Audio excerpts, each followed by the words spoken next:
Hello everyone, welcome to our channel. ఈరోజు కథలోకి వెళ్ళబోయే ముందు మన న్యూ ఛానల్ ఒకటి స్టార్ట్ చేశాము. ప్యూర్లీ హౌస్ వైఫ్ వంటలు కుకింగ్ ఛానల్. ఇంట్రెస్ట్ ఉన్నవాళ్ళు తప్పకుండా ఆ ఛానల్లో కూడా మంచి మంచి రెసిపీస్ చాలా అప్లోడ్ చేస్తున్నాం. ఇంకా కొత్తగా రాబోతున్నాయి. తప్పకుండా ఛానల్ని మీరు సబ్స్క్రైబ్ చేసుకొని ఈ ఛానల్ లాగే ఆ ఛానల్ని కూడా సపోర్ట్ చేయండి. లింక్ డిస్క్రిప్షన్ బాక్స్లో ఉంది. మరి కథలోకి వెళ్ళిపోదాం. చంద్రశేఖర్ గారు దేవుడి లాంటి మనిషి. ఆయన భార్య సుభద్ర ఆయనకు తగిన ఇల్లాలు. గట్టిగా నోరెత్తి మాట్లాడలేని మెతకదనం ఆయనదే. 5 అక్కల తర్వాత పుట్టాడు చంద్రశేఖర్ గారు. ఒక్కడే కొడుకని అమ్మా నాన్నలు ఆయన్ని ఏ రోజు గారాబం చేసింది లేదు. తినా గొడవ, ఆస్తిపాస్తులు బాగా ఉన్నాయి. మంచి కులం, ఇంటి పేరు ఉంది. డిగ్రీ వరకు చదువుకున్నాడు. సుభద్రతో వివాహమైంది. చంద్రశేఖర్ తల్లిదండ్రులకి చాలా నోరెక్కువ. మనుషుల మీద దాష్టికాలు, దౌర్జన్యాలు చేసే మనుషులు ఇద్దరు కూడా. వాళ్ళన్న మాటే చెల్లాలి అనేలాంటి మనుషులు. కోడల్ని కొట్టడం, తిట్టడం, చిత్రహింసలు పెట్టేది చంద్రశేఖర్ తల్లే. ఆయన అడ్డుపడకపోతే ఆయన తండ్రే ఇదెక్కడ ఇదిరా, పెళ్ళాము బెల్లము, తల్లి అల్లం అయిపోయిందా, అంతేనయ్యా, చదివేస్తే ఉన్నమతి పోయిందని తలగడ మంత్రాలు వేసిన పెళ్ళాల మాటలు ఇలాగే వింటారు అని ఆయన్ని నానా మాటలు అనే ఆయన భార్యను ఆయన దగ్గరికి తీసుకునే ఇలా రోజులు గడిచిపోతూ గొడ్రాల అని పెళ్ళైన సంవత్సరానికి పిల్లలు పుట్టకపోతేనే ఆవిడ్ని నానా మాటలు అని ఆవిడ గర్భవతి అయింది. ఎట్టకేలకే మగపిల్లాన్ని కనితేరాలి అని ఆవిడ్ని ఒకళ్ళ తర్వాత ఒకళ్ళు పిల్లల్ని కనమంటే 8 మంది ఆడపిల్లలు పుట్టుకొచ్చారు ఆవిడకి. ఆ 8 మంది ఆడపిల్లల్ని ఆస్తుండగా లోటేమీ లేదులే ఇంకా కను అనేసరికి ఆవిడకి కడుపులో పోట్లు వస్తున్నాయని ఒక రోజున బిళ్ళబీటుగా చెట్టు నరికితే పడిపోయినట్టు పడిపోయింది సుభద్ర.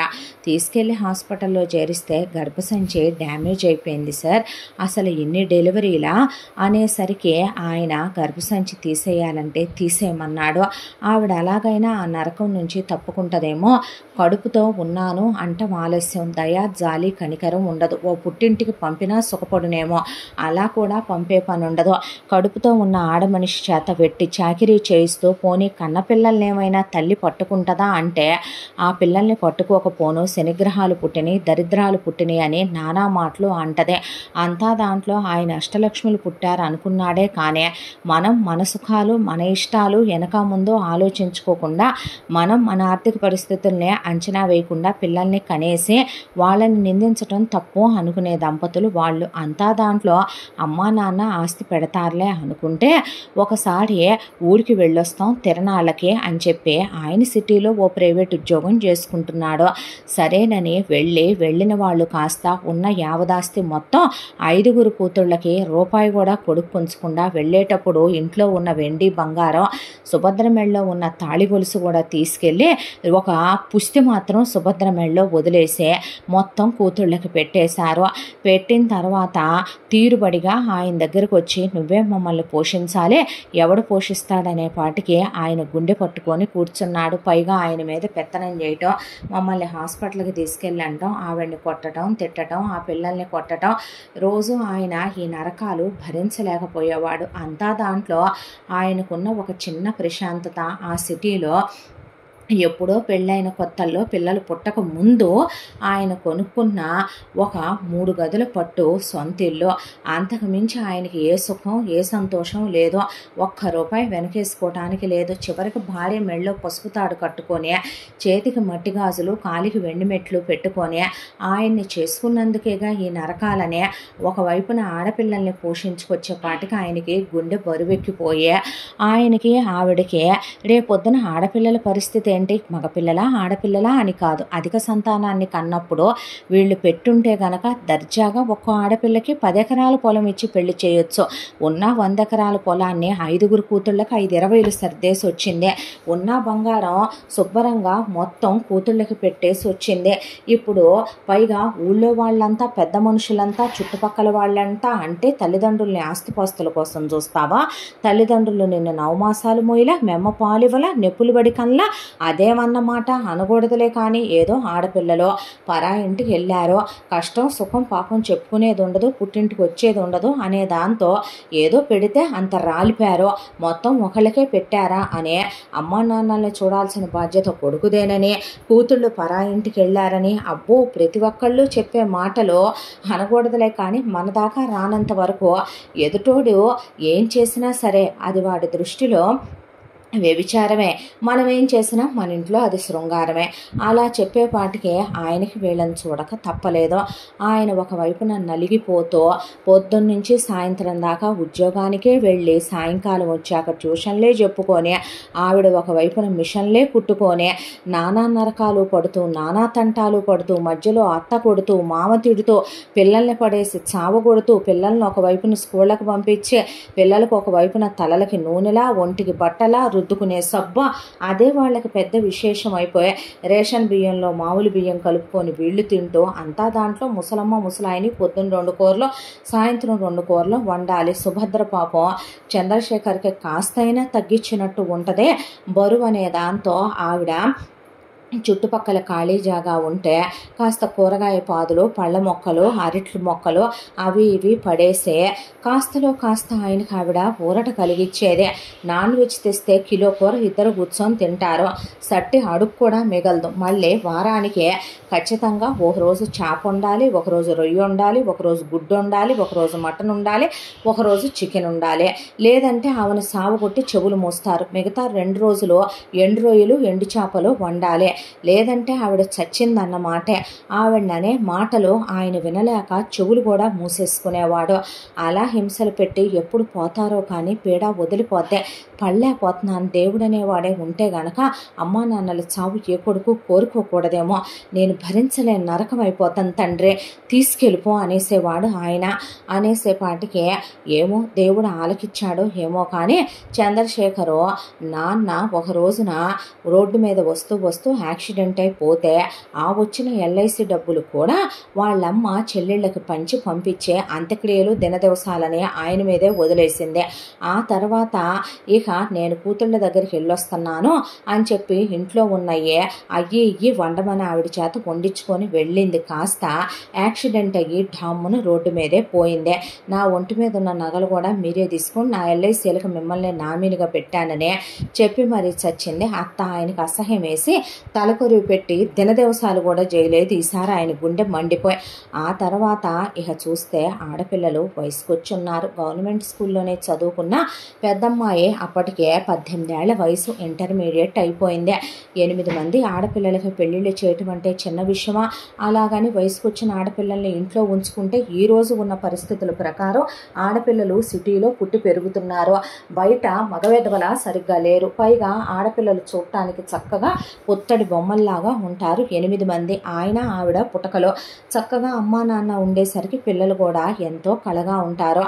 దాంతో ఇహ పెళ్ళిళ్ళ పేరయ్యని పిలిచి ఆయన ఒక్కటే చెప్పాడు, చూడండి పేరయ్య గారు, నాకు 8 మంది ఆడపిల్లలు, వయసుల్లో కాస్త ఒక్కొక్కళ్ళకి ఒక్కో సంవత్సరం 2 సంవత్సరాలు అలా తేడాలతోనే పుట్టారు మా అమ్మాయిలో. మా ఆడపిల్లలకి సంబంధాలు చూసే బాధ్యత మీకు అప్పచెప్తున్నాను. ఆడపిల్లలకి సంబంధాలు చూడమన్నాను కదా అని చెప్పి నేనేదో వాళ్ళని వదిలిచ్చేసుకునే తండ్రినో దుర్మార్గున్నో దుష్టున్నో అనుకోవద్దండి. కళ్ళు లేని వాళ్ళకి కాళ్ళు లేని వాళ్ళకి అవయవ లోపాలున్న వాళ్ళకి వయసుల్లో 10-15 ఏళ్ళు తేడాలు ఉన్న వాళ్ళకి కురూపిల్లా ఉన్న వాళ్ళకే పిల్లల్ని నరకాలు పెట్టే అత్తామామలు ఆడపడుచులు ఉన్న ఇంటికి నేను అస్సలు నా ఆడపిల్లల్ని ఇవ్వను. సచ్చిందాకా నా గుండెల మీద బరువైనా నా బిడ్డల్ని నేను మోసుకుంటానేమో కానీ నా బిడ్డల్ని మాత్రం అలాంటి ఇళ్ళకి పంపించనండి. కట్న కానుకలు ఆశిస్తే నా దగ్గర అర్థనా లేదు నేను ఇవ్వటానికే. కట్న కానుకలు ఆశించని గొప్ప మనసున్న వాళ్ళు అబ్బాయిలకి నేను మాకు 100% మాకేదో అందగాళ్ళు కావాలన్నాం, చూడటానికి బాగానే ఉండాలి. వాళ్ళ అమ్మా నాన్నలు మా అమ్మాయిల్ని ఒక్క మాట అనకూడదు. కట్నాలు తేలేదంటాం, చాకిర్లు చేయించడం, ఆరళ్ళు పెట్టడం ఇలాంటివి చేస్తే నేను అస్సలు ఒప్పుకోను. నాకు చట్టాలు న్యాయాలు బాగానే తెలుసండి. ఇక అమ్మాయిలకి కాస్త మంచి సంబంధాలు వెతికి తీసుకురండి అని చెప్పిన తర్వాత కాస్త అబ్బాయిలు సెటిల్డ్గా ఉండాలి, కోట్ల ఆస్తులు ఉండాలని నేను అంటలేదు. కాస్త వాళ్ళు పిల్లల్ని పోషించుకోగలిగి తిప్పి నా ఇంటి మీద పడి తినే నా మీద మీద తీసుకొచ్చి వదిలేసే వాళ్ళు కాకుండా ఉంటే చాలు, నాకు వాళ్ళ పురుళ్ళు పుణ్యాల బాధ్యతలు కూడా వాళ్ళే చూసుకోవాలి అనేసరికి అర్థమైందండి అని వెళ్ళిన పేరయ్య, ముందు కడుపులో గడ్డ ఉంది, అబ్బాయి పోతాడు, తాళి కట్టించుకుంటే అబ్బాయికి పెళ్లి చేసుకోవాలని ఉంది, అబ్బాయికి పెళ్ళైతే పెళ్ళాంతో అలా ఏమీ జరగకపోయినా సరే పెళ్ళాంతో గడపాలని కోరుకుంటున్నాడంట అనేపాటికి ఆయనకు అసహ్యం వేసింది. ఒక సంబంధం ఒకడు చూస్తే కడుపులో తిప్పి ఆయనకన్నా 5-6 ఏళ్ళు పెద్దోడు, ఏంటి పేరయ్య గారు పిచ్చి పిచ్చిగా ఉందా మీకు అనేపాటికి, అప్పిపే లేదులేండి, వాళ్ళు అమ్మాయిల ఫోటోలు చూసి ఏదో కక్కుర్తి పడి ఎలా కనపడుతున్నానండి నేను మీకు అనేసరికి పేరయ్య అవన్నీ పక్కన పెట్టి సంబంధాలు వెతకడం మొదలు పెడితే ఒక్కొక్క కూతురికి, ఒక అమ్మాయికి ఫస్ట్ పెద్ద అమ్మాయికి, ఆ అబ్బాయికి ఒక భార్య పోయిందే, ఒక పిల్లాడు ఉన్నాడు, పిల్లాడు నెలల పిల్లాడు, భార్య పురిట్లో పోయింది, గవర్నమెంట్ ఉద్యోగం, చూడటానికి అబ్బాయి చక్కగా ఉన్నాడు, చాలా మంచోడు, అమ్మా నాన్నలకు ఒక్కడే కొడుకు, వాళ్ళకి స్థిరచరాస్తులు కూడా బాగానే ఉన్నాయి, పెద్ద అమ్మాయిని వాళ్ళు ఇష్టపడి చేసుకున్నారు, రెండో అమ్మాయిని చేసుకున్న అబ్బాయి కాస్త చామన ఛాయనే, ఆ అబ్బాయి కాస్త నలుపే, వాళ్ళు చామన ఛాయని చెప్పుకున్నారు, కానీ అయినా సరే పిల్లాడిది మంచి ఉద్యోగం, వాళ్ళకి స్థిరచరాస్తులు బాగానే ఉన్నాయి, వాళ్ళు ఈ అమ్మాయి ఎర్రగా ఉందనే పాటికి వదలకుండా సంబంధం రెండో అమ్మాయికి పెళ్ళైపోయింది, మూడో అమ్మాయికి, నాలుగో అమ్మాయికి ఇట్లా వరుసగా 7 కూతుళ్ళకి పెళ్ళిళ్ళు చేసుకొచ్చాడు, 7 అల్లుళ్ళు మంచోళ్ళు దొరికారు, ప్రశాంత పడ్డాడు ఆయన. అంతా దాంట్లో కూతుళ్ళు ఫోన్ చేసే, మీ అల్లుడు రంగు తక్కువ అన్న మాటే కానీ మనసు చాలా తెలుపు నాన్న, నన్ను మా అత్తమామలు కూడా చాలా బాగా చూసుకుంటున్నారు, ఒక అమ్మాయి మీ అల్లుడికి భార్య పోయింది కానీ ఆవిడ పేరు ఏ రోజు నా దగ్గర ఆయన ఎత్తరో, నాతో చాలా సంతోషంగా ఉంటారు బాబు, అసలు నా కొడుకు కాదని నేను చెప్పొద్దన్నాను నాన్న, నేను ఒకళ్ళనే కంటానన్నాను నాన్న అని ఒక పిల్ల చెప్పే, ఇక మా అత్తమామలు ఎంతో మంచోళ్ళు, నన్ను బాగా చూసుకుంటారని, మా ఆడపడుచు మంచిదని, మా మరిది మంచోడని, మా బావగారు వాళ్ళు మంచోళ్ళని, ఇలా పిల్లలు మా మొగుళ్ళు మంచోళ్ళని 7 చెప్పేసరికి ఆయన గుండె ప్రశాంత పడిపోయింది. 7 పిల్లల పెళ్ళిళ్ళు రిమార్కు లేకుండా చేశావంటే చంద్రశేఖరం నువ్వు గొప్పోడిపో అన్నారు ప్రపంచమంతా ఆయన్నే. ఆయనకే తెలుసు ఎంత మనోవ్యధ ఆయన అనుభవించాడో, ఆయన భార్య ఎంత దుఃఖం పడిందో, ఆ 7 పిల్లల జీవితాలు కుదుటపడే లోపు వాళ్ళు ఎంత క్షోభ పడ్డారో. ఒకళ్ళ తర్వాత ఒకళ్ళకి 7 ఆడపిల్లలకి పిల్లలు పుట్టడం, ఆపరేషన్లు అవటం కూడా అయిపోయింది 2-3 ఏళ్లలో. ప్రశాంత పడిపోయి ఆఖరమ్మాయి 8వ పిల్ల అరవింద చూడటానికి చక్కగా బొమ్మలాగా ఉంటుంది, ఇక శిల్పులు చెక్కిన శిల్పం అన్నంత అందంగా ఉంటుంది ఆ అమ్మాయి. అంతా దాంట్లో ఆ పిల్లకు కూడా సంబంధాలు చూడటం మొదలుపెట్టాడు. ఇంటర్ అవ్వగానే చంద్రశేఖరం ఆయనకు ఒకవైపున వయసు అయిపోతోంది, ఒకవైపున సుభద్రకి ఆరోగ్యం పాడవుతోంది, రేపొద్దున కాస్త ఒంట్లో ఓపికన్నప్పుడే పిల్లకి పెళ్లి చేయాలి, పిల్లకు కూడా మంచి వాళ్ళకి ఇచ్చి చేస్తేనే ఆయన మనసు ప్రశాంత పడుద్ది, ఎవడకబడితే ఆయన ఇవ్వాలనుకోలే. దాంతో పేరయ్యని పిలిస్తే సంబంధాలు 5వ పెళ్ళోళ్ళు, 3వ పెళ్ళోళ్ళు, ఒకవైపున చూస్తే అబ్బాయిలకి 50 ఏళ్ల వయసు, 40 ఏళ్ల వయసు, ఇలాంటి వాళ్ళు ఉమ్మడి కుటుంబాల్లో వాళ్ళు, ఆడపిల్లని హీనంగా చూసేవాళ్ళు, ఇలాంటివన్నీ వస్తున్నాయి. ఆయనకి మనసులో లేదో. ఒక రోజున బాధపడకు నాన్న అనే ఆ అమ్మాయి, నేను చదువుకుంటాను నాన్న, నాకు ఇప్పుడే పెళ్లి చేసుకోవాలని లేదులే అంటే, నీకు తెలియదు తల్లి అంటే గుండెల మీద భారం బరువని మమ్మల్ని ఎప్పుడూ మీరు అనుకోలేదుగా నాన్నగారు, పర్వాలేదులేండి వచ్చే సమయానికి దేవుడు పంపిస్తాడు, మీరే అంటారుగా, మనం ఎప్పుడైతే నిజాయితీగా క్యారెక్టర్తో ఉంటామో అప్పుడు మనకన్నీ దేవుడే ఇస్తాడని అనేసరికి ఆయన, ఏమీ లేదు తల్లి, నాకు వయసు అయిపోతుంది, అమ్మకు ఆరోగ్యం బాగోటం లేదో, మీ మంచి చెల్లు చూసుకోవాలి అమ్మ, అక్కల బాధ్యత అయిపోయిందే, నాది అయ్యే టైంకి అవుతులే నాన్న, మీకు అమ్మకి ఏమీ కాదో, బాధపడొద్దని ఆ పిల్ల ఆల్రెడీ మిషన్ నేర్చుకుంది వాళ్ళ అమ్మ దగ్గర, నువ్వు లేమ్మా అని తను మిషన్ కుడుతూ ఇంట్లోకి కాస్త డబ్బులు వాళ్ళ నాన్నకి సాయం చేసి పెడుతూ, పిల్లలకు వాళ్ళ నాన్నని లేవమని ట్యూషన్లు చెప్తూ, ఒకవైపున డిగ్రీ చదువుకుంటూ, డిగ్రీ పూర్తి చేసింది చదువు. అంతా దాంట్లో కూడా పిల్లకి ఇక పీజీ కూడా చేస్తాను నాన్న అని చెప్పి పీజీ కూడా చేసిందే. వయసు చూస్తేనేమో 24 ఏళ్ళు వచ్చేసినాయి. ఒకవైపున చూస్తేనేమో ఒక్క సంబంధం కుదరట్లా. ఆయనకి ఆవిడకి దిగులు పట్టేసుకుంది. అంతా దాంట్లో 7 అల్లుల్లో మేమేదైనా సంబంధాలు చూడటానికి కూడా లేదు కదా అరవిందకి మామగారు. మేమా వయసుల్లో తనకన్నా చాలా పెద్దవాళ్ళం. మా స్నేహితులంటే మా వయసు వాళ్లే కదా. మా చుట్టాలు బంధువుల్లో ఉన్నా సరైన వెధవలు లేరు. ఒక పని చేయండి మామయ్య, బయట సంబంధమే అయినా పర్వాలేదు. మీరేమీ కాంప్రమైజ్ అయ్యి తన కోసం సంబంధం తేవద్దు. మహా అయితే కట్నం అడుగుతారు అంతేగా. తలా ఒక 5 లక్షలైనా మేమిస్తాము. ఏం పర్వాలేదు. మంచి సంబంధమే చూడండి. అవసరమైతే అబ్రాడ్ సంబంధమైనా పర్వాలేదని చెప్పారు అల్లుళ్ళు. కూతుళ్ళు చాలా మంచి పిల్లలు. నువ్వు దిగులు పడొద్దు నాన్న, అమ్మ నువ్వు దిగులు పడొద్దనే వచ్చి మరే అమ్మా నాన్నలకి ధైర్యం చెప్పి పోయారు. అంతా దాంట్లో సంబంధాలు ఇలా వెతుకుతున్నా చంద్రశేఖరం గారు దిగులతో పిల్లకేమైనా దోషాలున్నాయేమోనని చూపిస్తే జాతకం చాలా బాగుంది, ఏమీ లేవండి, ఒక్కొక్కసారి కొన్ని కుదరవన్నాడు పంతులు గారు. రోజు ఆ గుడికి వెళ్తాడు చంద్రశేఖరం గారు. అయితే ఆ పూజారి గారు అమ్మాయి ఫోటో నాకు ఇవ్వండి, మీ కులం నాకు తెలుసు కదా, మీది మంచి కులం మంచి గోత్రం, మీ పిల్లలకి ఏమైంది పుత్తడి బొమ్మల్లాగా ఉంటారైతే ఆ పెళ్ళిళ్ళ పేర వెధవ తేలేకపోతే ఏమైంది, దేవుడి సన్నిధిలో ఉండి చెప్తున్నాను మంచి అబ్బాయి వస్తాడు అమ్మాయికి అనగానే గంటలు మోగినే. దాంతో చంద్రశేఖరం గారికి ఆశగా అనిపించి ఆయన సంచిలో నుంచి పిల్ల ఫోటో తీసిస్తే నేను చూసుకుంటాననే. పాపం ఆ పూజారి గారు కొన్ని ఏళ్ల నుంచి తెలుసు వీళ్ళ కుటుంబానికే. దాంతో ఆయన కాస్త మంచిగా ఉన్నవాళ్ళు, వీళ్ళ కులానికి దగ్గరగా ఉన్నవాళ్ళు, వీళ్ళ కులం వాళ్ళకే పిల్ల ఫోటో చూపించడం మొదలుపెట్టాడు. ఆయన ముందే చెప్పాడు తేడాలున్న వాళ్ళకి వాళ్ళు ఇవ్వరు అని. దాంతో వచ్చిన ప్రతి ఒక్కళ్ళు అమ్మాయిని చాలా బాగుంది అంటున్నారా. లోపల దాకా వెళ్తే పూజారి గారు వాళ్ళల్లో చాలా పెద్ద లోపాలు ఉన్నాయని తెలిసి వద్దులేండి వాళ్ళు ఇలా ఉంటే ఇవ్వరులేండి అనేసి ఆయనే ఫోటో వెనక్కి తెచ్చేయటం మొదలు పెడితే అలా ఒక రోజున వాళ్ళ గుడికి రెగ్యులర్గా వచ్చే ఒకళ్ళ చేతికి వెళ్ళింది అరవింద ఫోటో. వెళ్ళేసరికి ఏందమ్మాయి వివరాలు పంతులు గారు అని అడిగితే అమ్మ మీరా, మీ చేతికి వచ్చిందా ఆ ఫోటో, వాళ్ళు మీ తాతగా తగ్గోళ్ళు కాదమ్మా అని చెప్పిన తర్వాత వివరాలు చెప్పవయ్యా అనేసరికి ఆయన పేరు చంద్రశేఖరం గారమ్మ, బాగా ఆస్తిపరులు, వాళ్ళ అమ్మ నాన్న ఇలా ద్రోహాలు చేసి పోయారు. ఆయనదో ప్రైవేట్ ఉద్యోగం, చిన్న సొంత ఇల్లు ఉంది, ఇల్లాలు మహా ఇల్లాలు, గడప దాటి వీధిగిమ్మం కూడా చూసి ఎరగదా ఆవిడ. ఇక పిల్లలంటారా అమ్మో నిప్పులేనమ్మా, క్యారెక్టర్ల విషయాల్లో మాత్రం వాళ్ళ పిల్లలు వంచిన తల ఎత్తరో, అబ్బో పుత్తడి బొమ్మలంతా అందంగా ఉంటారమ్మా, కాకపోతే పేదరికంలో ఉన్న బిడ్డలు. ఏదో అంటారు కదా బురదలోనే కమలాలు పూస్తాయని, ఆ కమలం లక్ష్మీ స్వరూపం కాబట్టి అష్టలక్ష్ములు పుట్టారు ఆయనకి. 7 పిల్లలకు పెళ్ళిళ్ళు అయిపోయినాయి, బంగారం అంటే అల్లుళ్ళు వచ్చారు, పిల్లలు పిల్ల పాపలతో చల్లగా ఉన్నారు. 8వ అమ్మాయికి ఒక్కదానికి పెళ్లి చెయ్యాలిక.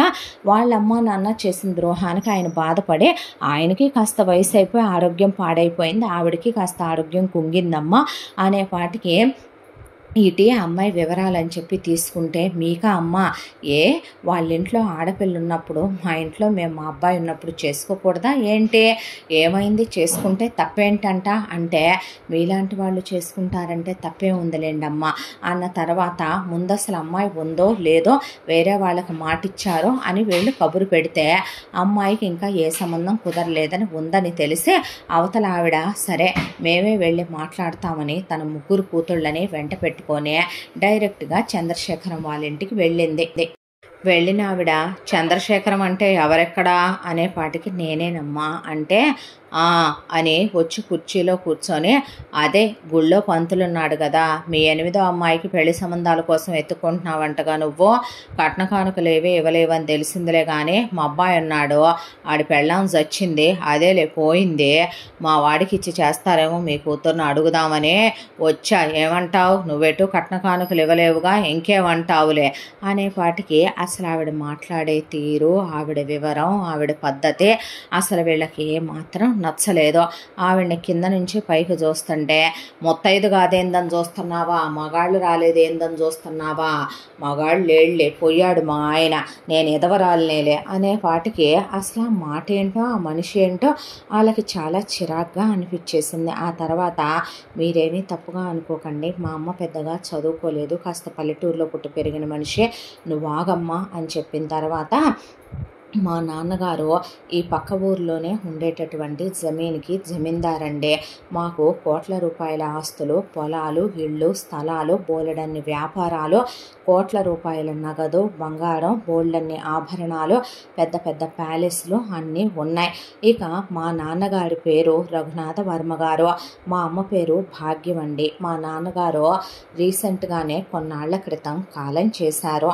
మాకు ఒక్కగానొక్క అన్నయ్య, మొత్తం మా ఆస్తికి అంతటికి వారసుడు. మా అన్నయ్య ఇప్పుడు మా నాన్నగారి తర్వాత జమీందారీ అయ్యాడు.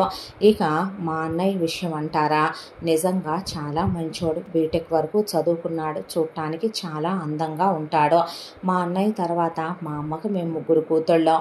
ఏంటి మా మెళ్ళల్లో తాళిబొట్లు నల్లబూసలు ఉన్నాయి అనుకుంటున్నారా? మా అమ్మ మాకు చిన్నప్పుడే మంచి మంచి సంబంధాలు చూసి పెళ్ళిళ్ళు చేసేసింది. మా ఆయనలు వేరే వేరే వ్యాపారాల్లో ఉన్నారండి. ఈరోజు వాళ్ళకి రావటం కుదరలా. మా ఒక్కొక్కళ్ళకి ఇద్దరేసి పిల్లలు కూడా ఉన్నారు. ఇక కాస్త మా అమ్మకు తోడుగా ఉంటామని ఆ ఇంట్లోనే ఉంటున్నాం మేము. ఇక మా అన్నయ్య విషయం వచ్చంటారా, మా అన్నయ్య అలా చదువైపోయిందో లేదో మా నాన్నగారు పోవటంతో వచ్చి మా నాన్నగారికి తలకూరు పెట్టి జమీను, మా వ్యాపారాలు వ్యవహారాలు అన్నీ మా అన్నయ్యే చూసుకుంటున్నాడు. ఇంతకీ మా అన్నయ్య పేరు చెప్పలేదు కదూ, మహదేవ్ వర్మ మా అన్నయ్య పేరు. ఇక మా అన్నయ్య ఫోటో ఇదే, హైటు, వెయిటు, పర్సనాలిటీ, మీరు మనిషిని చూడొచ్చు, దీంట్లో డీటెయిల్స్ కూడా ఉన్నాయి. ఇక మా అన్నయ్యకి మాకు తగిన అమ్మాయినే, కాకపోతే కులం కలిసిందిలేండి, పేదింటి పెళ్ళే. ఇక కవిత అనే అమ్మాయినిచ్చి మా అమ్మే అరేంజ్డ్ మ్యారేజే పెళ్లి జరిపించింది. కాకపోతే ఆవిడ పెళ్ళైన తర్వాత అన్యోన్యంగా ఉండేవాళ్ళు, బాగానే కాపురం చేసుకునేవాళ్ళు. ఒక 2 ఏళ్లకి గర్భవతి అయ్యింది. గర్భవతి అయిన ఆవిడ ఆ తర్వాత అనుకోకుండా డాబా మెట్లు దిగుతూ కాలు జారి పడిందండి. పడటంతో దెబ్బ పొట్టకి తలకి తగిలి ప్రాణాలు వదిలేసింది. ఆవిడ పోయిన తర్వాత అన్నయ్య కాస్త డిప్రెషన్లోకి వెళ్ళాడు. మా అమ్మ చాలా సంబంధాలు చూసి పెళ్లి చేసుకోమన్నా నేను వెంటనే దేనికి సిద్ధంగా లేను అన్నాడు. ఇప్పుడు అబ్బాయి వయసు ఎంతమ్మా అని అడిగాడు చంద్రశేఖరం గారు. మీ అమ్మాయికి 24 కదండి, మా అన్నయ్యకి 30 సంవత్సరాలు అన్న తర్వాత ఆహా అన్నాక, మా అన్నయ్య చాలా మంచివాడండి, మీ అమ్మాయిని చాలా బాగా చూసుకుంటాడు అన్న తర్వాత, చూడమ్మా అది నా ఇష్టం కాదు, అమ్మాయి అబ్బాయి మాట్లాడుకున్న తర్వాత మా అమ్మాయి ఓకే అంటేనే ఏ పెళ్ళికైనా నేను సరే అనేదే. ఇంతకుముందు నేను 7 కూతుళ్ళ పెళ్ళిళ్ళు చేశానమ్మా, ఏ అల్లుడి విషయంలోనూ నేను కాంప్రమైజ్ అవ్వలేదు. మా అమ్మాయిల్ని ఆరళ్ళు పెట్టే అత్త ఆడపడుచులు ఉంటేనో, మా అమ్మాయిల్ని ఒక దెబ్బ కొట్టి ఒక మాటనే భర్తకు నేను ఇవ్వాలనుకోవట్లేదు. మాకు కోట్ల రూపాయల ఆస్తులు అక్కర్లేదమ్మా, మేము బాగా బ్రతికి చెడ్డవాళ్ళమే, మాది మంచి కులమే, మంచింటి పేరే, కాబట్టి మీరు ఇక్కడ దాకా వచ్చారని నాకు అర్థమైందే. ఏదో వీడు తినటానికి తిండి లేకపోయినా బడాయి మాటలు చెప్తున్నాడని మీరు అనుకోకపోతే, నేను ఏ ఆడపిల్లైనా అత్తారింటికి వెళ్ళాక సుఖపడాలని ఒక సగటు తండ్రి కోరుకున్నట్టే కోరుకుంటా. మీరు పెళ్ళిళ్ళైన ఆడపిల్లలే కాబట్టి చెప్తున్నానంటే అదేం మాట్లాడండి. మా అన్నయ్య వస్తాడు, ఏదో భాగ్యం మాట్లాడబోయేలో పమ్మాను వాగు అనే మిగతా కూతుళ్ళు ఊరుకోబెడితే మా అన్నయ్య వచ్చి మాట్లాడతాడులేండి, వాళ్ళిద్దరూ మాట్లాడుకున్నాకే పెళ్లి ఖాయం చేసుకుందరు కానీ అని, అమ్మ నువ్వు పద అని వాళ్ళు అక్కడి నుంచి వెళ్ళిపోయారు. వెళ్ళిన భాగ్యం ఇక్కడి నుంచి అరవింద ఫోటో తీసుకెళ్ళి మహాదేవ్ దగ్గరికి తీసుకెళ్ళి, మహాదేవ్ అంటే చెప్పమ్మా అంటే, ఇదిగో ఈ అమ్మాయిని నీకని సంబంధం చూశాను, నువ్వు ఈ అమ్మాయిని చేసుకొని తీరాల్సిందే, వాళ్ళ అమ్మ నాన్నలో ఏమీ లేదన్నయ్య, నువ్వు ఆగమ్మా, వాళ్ళ నాన్నగారిది ఓ ప్రైవేట్ జాబ్, వాళ్ళ అమ్మగారు హౌస్ వైఫ్, అమ్మాయి టైలరింగ్ చేస్తూ ట్యూషన్ చెప్తూ పీజీ దాకా చదువుకుంది. ఇక ప్రస్తుతానికి అమ్మా నాన్నగా హెల్ప్ చేస్తూ ఇంట్లోనే ఉంటుంది. ఇక వాళ్ళ మిగతా సిస్టర్స్కి వాళ్ళకి మ్యారేజ్ అయిపోయిందంట. అమ్మాయి వాళ్ళ ఫ్యామిలీ అది చాలా మంచిది, క్యాస్ట్ ఇది, ఇంటి పేరు ఇదే, అమ్మాయే ఫోటో ఇది అని అక్కడ పెట్టాక ఆ ఫోటో అలా తీసుకొని చేతిలోకి చూసి మళ్ళీ టేబుల్ మీద పెడితే ఆ అమ్మాయి నీతో మాట్లాడి నువ్వు నచ్చావని వాళ్ళు ఓకే అనుకుంటే ఈ సంబంధం ఖాయం చేసుకుంటారంట అనేసరికి సర్లే అనేసాక వెళ్ళరా అన్నయ్య అన్నారు చెల్లెళ్ళు. అన్నాడు. ఆ తర్వాత ఒక 2 రోజుల తర్వాత ఇక బయలుదేరాడు మహదేవ్ డ్రైవర్ని తీసుకొని. బయలుదేరితే వచ్చే అబ్బాయి జమీందార్ అంటే చాలా ఎక్స్పెక్టేషన్స్తో ఉన్నారు చంద్రశేఖర్, సుభద్ర. చూస్తే మహదేవ్ ఫార్మల్ ప్యాంటు షర్ట్స్లో చాలా నార్మల్గా, చేతికి ఒక బ్రేస్లెట్ ఉంది, అది తెల్లగా ఉండి దాని మీద ఏయో మెరుస్తున్నాయి. ఇక మెళ్ళో ఒక తెల్లటి చైన్ ఉంది, అది మెరుస్తుంది. ప్లాటినం నాన్న అనే ఆ అమ్మాయి అనే పాటికి ఆహా బంగారం లాగేనా అమ్మా అంటే దానికన్నా విలువైనదమ్మా అందే అరవింద. అన్న తర్వాత ఇక దిగి రావటంతో వీళ్ళు ఎదురుగా ఉండేసరికి నమస్కారం అండి అంటే నమస్కారం బాబు అన్న తర్వాత నా పేరు మహదేవ్ వర్మ, మహాదేవ్ అని పిలవండి అన్న తర్వాత అలాగేలే బాబు రండి లోపలికి అన్న తర్వాత వచ్చి కూర్చుంటే ఎంత అందంగా ఉన్నాడంటే హైటు వెయిట్ పర్సనాలిటీ. అసలు ఒకవైపున ఆయనే అలా చూస్తూ నుంచున్నాడు మహాదేవ్ వైపు. ఆవిడైతే అసలు కన్నార్పకుండా అలా చూస్తుంటే ఇక నవ్వుతూ కూర్చునేసరికి అరవింద వెళ్ళి కాఫీ తీసుకొస్తే ఆ కాఫీ తీసుకున్నాక ఇలాంటి ఫార్మాలిటీస్ ఏం అక్కర్లేదండి, నేను తనతో మాట్లాడాలనే వచ్చాను. అలాగే బాబు మాట్లాడుకుండానే పెరట్లో 2 కుర్చీలు వేసి అమ్మ నువ్వు వెళ్ళి మాట్లాడనేసరికి కాఫీ కప్పు అలాగే చేత్తో పట్టుకొని వెళ్ళి చెట్టుకు అనుకొని నుంచున్నాడు మహదేవ్. నుంచున్న తర్వాత వెళ్ళి అరవింద్ అలా నుంచొని ఎవరో ఒకళ్ళు స్టార్ట్ చేయాలి కదా టాపిక్, నేను స్టార్ట్ చేయనా అనేసరికి అలాగేనందే అనేసరికి ఆ అమ్మాయిని కింద నుంచి పైకి అలా చూశాడు.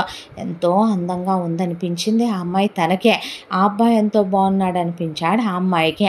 ఆ తర్వాత కాఫీ నువ్వేనా చేసిందే అంటే అవునండి నాకు వంటొచ్చు అన్న తర్వాత టేస్ట్ చూసి ఇచ్చావా అంటే అది కాఫీలో స్వీటు, అవును మీకెలా తెలుసు, నీ లిప్స్టిక్ మార్క్ అంటితేను అనే తాగేసి కప్పు అక్కడే పెట్టి పర్ఫెక్ట్గా ఉంది కాఫీ అన్నాడు. అనేసరికి ఆ అమ్మాయి అలా చూస్తూ నుంచుంటే కూర్చోవచ్చుగా అనేసరికి మీరు కూర్చోండి అంటే నేను ఆడ మగ సమానమైన ప్రపంచంలో ఉన్నాం అనుకున్నాను, అలాంటిది నేను మాత్రమే కూర్చొని నువ్వు నుంచోటం ఏంటి, రెస్పెక్టా అనేసరికి అసలు ఏం జరుగుతుందోనని వాళ్ళ అమ్మా నాన్న కూడా చెరో బెడ్రూమ్లో చెరో కిటికీ కతుక్కుపోయి బయట వీళ్ళకి కనపడకుండా వాళ్ళు చూస్తున్నారు. అబ్బాయి ఎలాంటి వాడో ఏంటో పిల్లని ఎలా చూసుకుంటాడో అనే దాంతో ఒకళ్ళు తెలియకుండా ఒకళ్ళు చెరో బెడ్రూమ్లో దూరేశారు.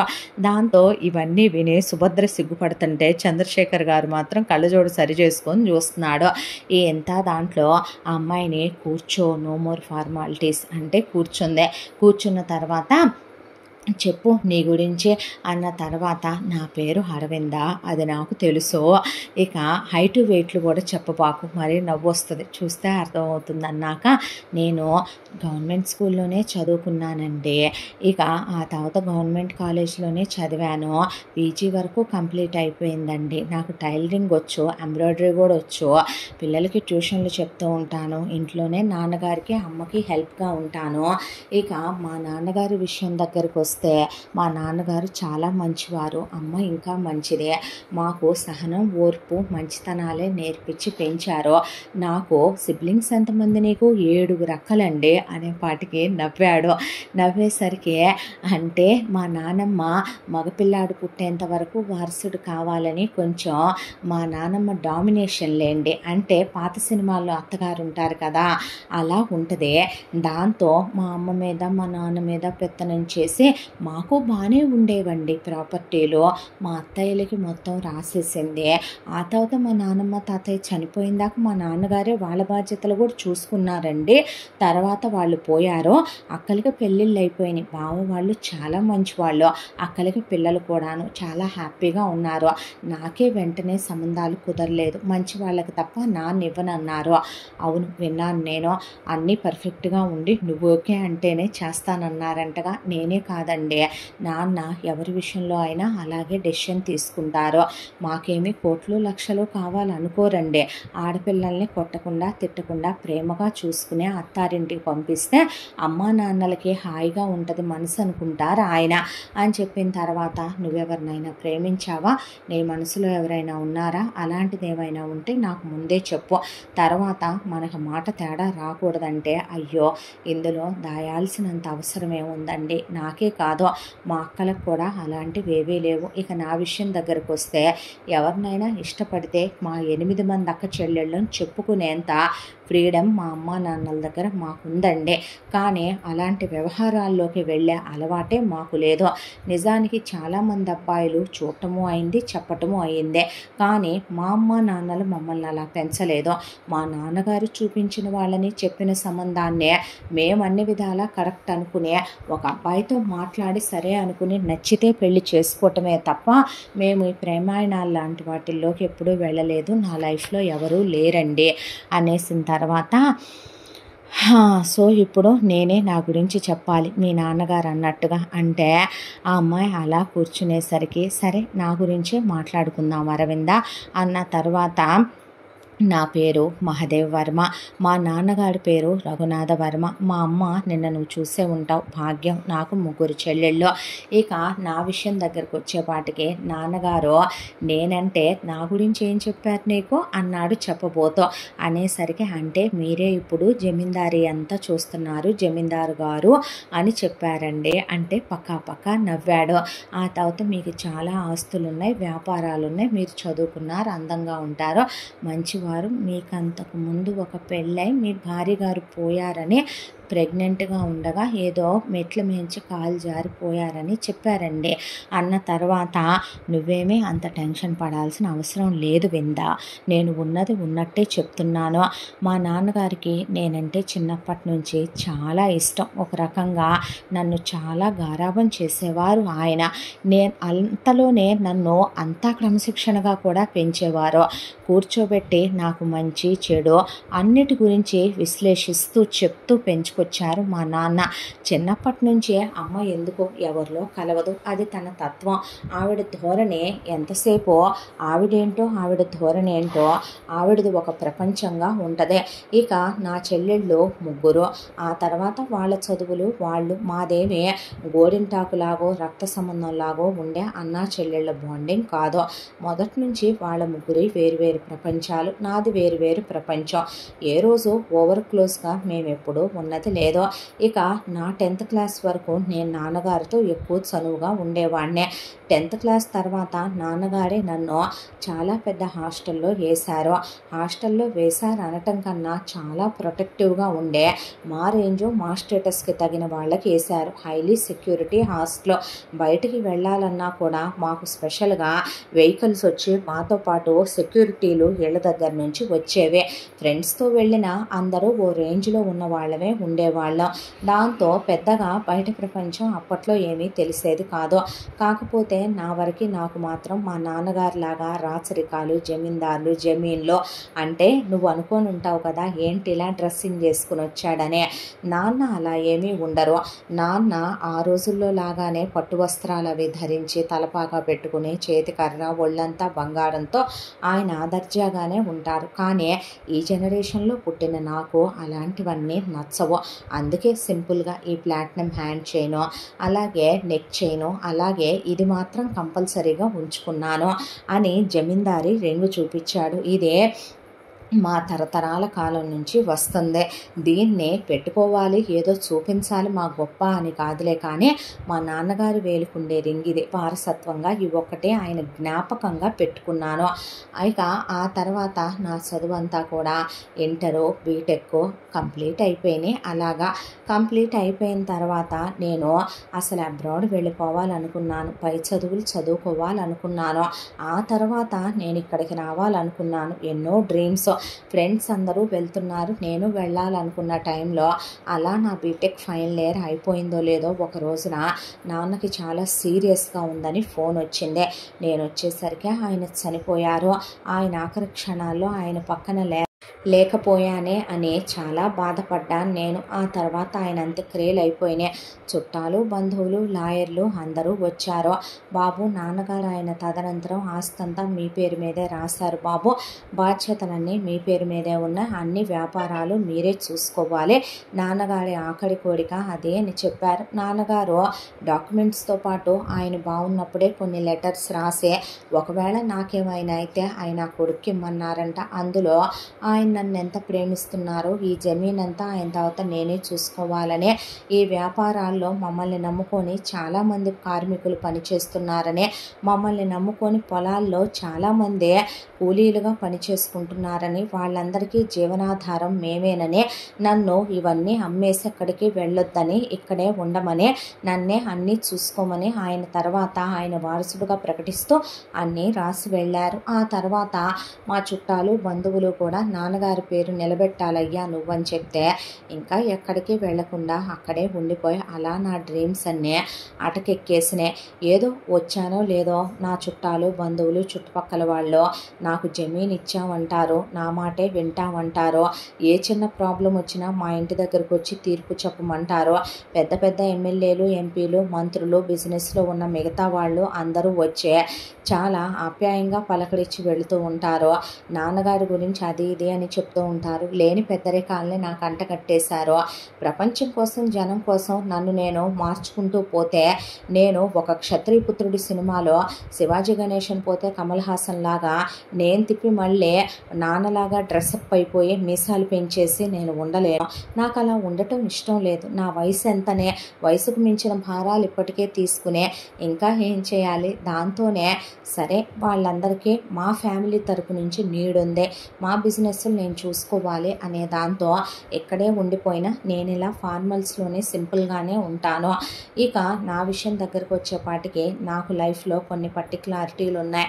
ఇలాంటి అమ్మాయిని పెళ్లి చేసుకోవాలి, నా వైఫ్తో నాకు చాలా డ్రీమ్స్ ఉన్నాయి, నేను చాలా రొమాంటిక్, దాంతోపాటు నాకు చాలా ఎక్స్పెక్టేషన్స్ కూడా ఉన్నాయి. దాంతోనే పెళ్లి విషయంలో నేనే తొందరపాటు నిర్ణయాలు తీసుకోలేదు. ఈలోపు అమ్మ చెల్లెళ్ళు ముగ్గురికి తనే సంబంధాలు చూసుకుందే. ఆ తర్వాత చెల్లెళ్ళు ముగ్గురికి పెళ్ళందే. నాన్నగారు ఆల్రెడీ వీలునామాలో చెల్లెళ్ళకి ఎంతెంత ఇవ్వాలో ఆయన విడివిడిగా రాసి ఉంచారు. అవి నేను చెల్లెళ్ళకి ఇమ్మన్నాను, ఇచ్చి పెళ్లి చేసిందే. అత్తారిళ్ళకి పంపించేసింది ఒక్కొక్కళ్ళకి. ఆ తర్వాత వాళ్ళ షేర్ వాళ్ళకి ఇవ్వటం కూడా జరిగిపోయింది. ఇక ఆ తర్వాత అందరూ పెళ్లి చేసుకోవా అని నన్ను అంటంతో అమ్మ ఒక రోజు నువ్వు పెళ్లి చేసుకొని తీరాలని కొన్ని సంబంధాలు తీసుకొచ్చింది. అందులో అందరినీ చూస్తూ ఉండగా ఒక అమ్మాయి బాగుందనిపించింది. అందరం వెళ్ళి వాళ్ళ ఇంటికి మాట్లాడాం. ఆ అమ్మాయి కోటీశ్వరరాలు కాదు, మీకన్నా కూడా ఇంకొంచెం తక్కువ వాళ్ళ కుటుంబం, వాళ్ళు పేదరికంలోనే ఉన్నారు. తన పేరు కవిత, తనకిద్దరు చెల్లెళ్ళు, వాళ్ళ అమ్మ నాన్నలో మీ నాన్నగారిలాగే ఓ ప్రైవేట్ జాబు, ఆవిడ హౌస్ వైఫ్. కాకపోతే మంచి కుటుంబం వాళ్ళది కూడా, తనది మా క్యాస్టే. అలాగే తను చూడ్డానికి చాలా అందంగా ఉంది. దాంతో నాకు నచ్చింది. వెళ్ళినప్పుడు పెళ్లి చూపులకి చాలా సిగ్గుపడిపోతూ మెలికలు తిరుగుతూ చాలా బాగా మాట్లాడింది. ఇన్నోసెంట్ అనిపించింది, మంచి పిల్ల అనిపించింది. ఆ తర్వాత ఎంగేజ్మెంటు, పెళ్ళికి భారీగా నగలు పంపించారు. ఆ తర్వాత పెళ్ళి అయిపోయింది. పెళ్ళి అయిపోయిన తర్వాత మొదటి రాత్రులు అయిపోయాక నాకు తనేంటో అర్థం కావటానికి పెద్ద టైం ఏమీ పట్టలేదు. హనీమూన్కి వెళదామనుకుంటే తనకు అలాంటి నచ్చవనేసిందే. నాకు జమీందారీ వాసనలు, నాకు రాసరికపు పోకడలు నచ్చవు. కానీ తను మాత్రం నాకు నా భార్య నాకు నచ్చినట్టు ఉండాలి అనలే, కానీ ఈ రోజులకి తగినట్టు ఉండాలి అనుకుంటాను నేను. కానీ తను మాత్రం అలా ఉండదు. తను నాకు చీరలు కట్టుకోవటం నచ్చదని కాదు, అమ్మమ్మల్లా ముతగ్గా తయారవకూడదు అనుకుంటాను. కానీ తను ముతక చీరలు కట్టుకొని ఒళ్ళంతా నగలేసుకొని గొప్పలు దర్జాలు చెప్పుకుంటూ మేము ఈ నగలు కొన్నాం, ఈ వెండి కొన్నాం, ఈ బంగారం కొన్నాం, వచ్చిపోయే చుట్టాలకే ఓవర్గా మర్యాదలు చేయటం, అతిగా అందరితో కలిసిపోవటం, దానికి తోడు తనకి రిస్ట్రిక్షన్స్ చాలా ఎక్కువ. అందరితో నేను చెప్పుకోను కానీ జమీందారు గారి పెళ్ళాన్ననే 100 సార్లు చెప్పుకోవటం, అసలు నేను పేరు పెట్టి పిలిచేంత ఫ్రీడమ్ సమన్వయం ఉండాలి వైఫ్ అండ్ హస్బెండ్ మధ్యలో అనుకుంటాను నేను. అలాంటి తను ఏమండి లేవండి, లేచిన తర్వాత వెళ్ళి స్నానం చేయండి, ఆ తర్వాత భోంచేసేటప్పుడు భార్యాభర్తలు కలిసి తింటూ తినిపించుకుంటూ సరదాగా ఉంటారు. అలా ఉండకూడదు. రోజు ఒంటి మీద చెయ్యాలి, అటు తిరిగి పడుకోవాలి. తనకి మూడ్ లేదన్నప్పుడు అసలు నేను దగ్గరికి తీసుకోకూడదు. భార్యాభర్తల బంధం అంటే ఏంటి తన దృష్టిలో అంటే లైట్ ఆఫ్ చేసి బట్టలు కూడా తీయకుండా ఒక 5 నిమిషాల్లో అయిపోయిందా అయిపోయిందా అయిపోయిందా అని ఒక 20 సార్లు అంటదే. భర్తకి భార్య మీద చెయ్యాలి అనే ఇది కూడా చచ్చిపోద్దే. ఆడవాళ్ళు అలా ఉంటే భార్యల్ని వదిలేయటమో భార్యల్ని ఇలాంటి కారణాలకి దూరం పెట్టడమో నా క్యారెక్టరు, నా నైజం కాదు. తనకి నేను బర్త్ కంట్రోల్ యూజ్ చేయడం నచ్చదు. నేను అప్పుడే వయసులో చిన్న కుర్రాన్ని, నాకు అప్పుడే పిల్లల కనాలంటే నాకు నచ్చదు. దాంతోనే వాడుతూ వచ్చాను నేను. ఇక తర్వాత తనకి ఎవరితో అయినా ఓవర్గా కలిసిపోవటం ఎక్కువ అలవాటు. నాకు ఎవరితో అయినా లిమిటేషన్స్లో ఉండటం అలవాటు. అంతా దాంట్లో కడుపుతో ఉన్నామని మా చెల్లెళ్ళు వచ్చారు. వచ్చిన తర్వాత డెలివరీలు అయ్యాక నిన్ను వదిలి వెళ్ళలేకపోతే అమ్మా అని మా అమ్మతో అన్నారని కనీసం నన్ను ఒక్క మాట కూడా అడగకుండా ఉండనివ్వు అత్తయ్య, ఉంటే ఏమైందే అన్న తర్వాత నన్నొక్క మాట కూడా అడగకుండా అనేసావు, తప్పేంటి, నాకు మీలా ఉంటే నచ్చదు, నాకు ఇల్లంతా మనుషులు ఉండాలి, ఇల్లంతా కళకళలాడుతూ ఉండాలి అనేసిందే. ఒకసారి భార్య మాటిచ్చాక భర్త కానీ, భర్త మాటిచ్చాక భార్య కానీ వాళ్ళు ఇంకొకళ్ళని తక్కువ చేసి మాట్లాడటం అంటే అది కరెక్ట్ అయిన పని కాదు. తనకి నేను ఇచ్చే విలువ అలాంటిదే. దాంతోనే నేనేమి మాట్లాడాల. ఆ రోజు నుంచి చెల్లెళ్ళు, వాళ్ళ పిల్లలు, వాళ్ళ భర్తలు మా అమ్మతో ఇక్కడే ఉండిపోయారు. ఆ తరువాత కొంతకాలానికే ఇలా మా కాపురం సాగిపోతూ దాన్ని కాపురం అనాలా, లేదు నాకు నేను వేసుకున్న శిక్ష అనాలా, ఇలా రోజులు గడిచిపోతూ ఉండగా అంతా దాంట్లో వాళ్ళ అమ్మ నాన్నలకి నేను ఇల్లు కొనిచ్చా. వాళ్ళ నాన్నగారికి అమ్మగారికి ఇంతనే అమౌంట్ బ్యాంకులో వేసా. వాళ్ళ అమ్మగారికి కాస్త నగలు చేయించి ఇచ్చాను. వాళ్ళ నాన్నగారితో చిన్న వ్యాపారం పెట్టించాను. కొంత పొలం కూడా కొనిచ్చాను. తన 2 చెల్లెళ్ళల్లో ఒక అమ్మాయి బాగా చిన్నదే. తన తర్వాత చెల్లెలికి మాత్రం నేనే మంచి సంబంధం చూసి పెళ్లి చేసి అబ్రాడ్ పంపించాను. కట్న కానుకలు నేనే ఇచ్చే. నేను తనకిచ్చే విలువ అలాంటిది. తనంటే నాకు చాలా ఇష్టం. నేను అబద్ధాలు చెప్పట్లేదు. తను నన్ను ప్రేమించకపోయినా, తనకు ప్రేమంటే తెలియకపోయినా, తను డబ్బుకిచ్చే విలువ నాకు ఇవ్వకపోయినా, తనకి కొన్ని నగలంటే ఇష్టం, బట్టలంటే ఇష్టం, తనకు నచ్చినట్టు నేను ఉండటం అంటే ఇష్టం. నేను ఆ విషయాలేవి తన విషయంలో కాదనేవాడిని కాదు. పర్లేదు, కొంతమంది లైఫ్ అంతే. మనం ఎన్నో ఎక్స్పెక్టేషన్స్ పెట్టుకుంటాం. విందు భోజనం విస్తర నిండా వడ్డిస్తే దేవుడు తినాలనే అందరికీ ఉంటుంది. కాకపోతే ఆ విందులో మనకు నచ్చినవి ఏవీ ఉండవు, గొంతు దిగనే ఉంటాయి. అది ఎంత మృష్టాన్న భోజనమైనా కడుపు ఎంత నకనకలాడిపోతున్నా తినలేం కదా. అలాంటి పరిస్థితి నాదే. ఆ తర్వాత ప్రెగ్నెంట్ అవ్వాలని గొడవ చేసింది. నన్నేమీ వాడొద్దందే. దాంతోనే నేను ఏమీ మాట్లాడేవాడిని కాకపోతే ఒకరోజు నువ్వు వాడితే ఒప్పుకోను అనేసిందే. ఆ తర్వాత ఇక తనతో ఏమీ లేకుండా కలవక తప్పలేదు. దాంతోనే ప్రెగ్నెంట్ అయిందే. ఆ ప్రెగ్నెంట్ అయిన దాంట్లో తన్ని చాలా బాగా చూసుకోవాలనుకున్నాను.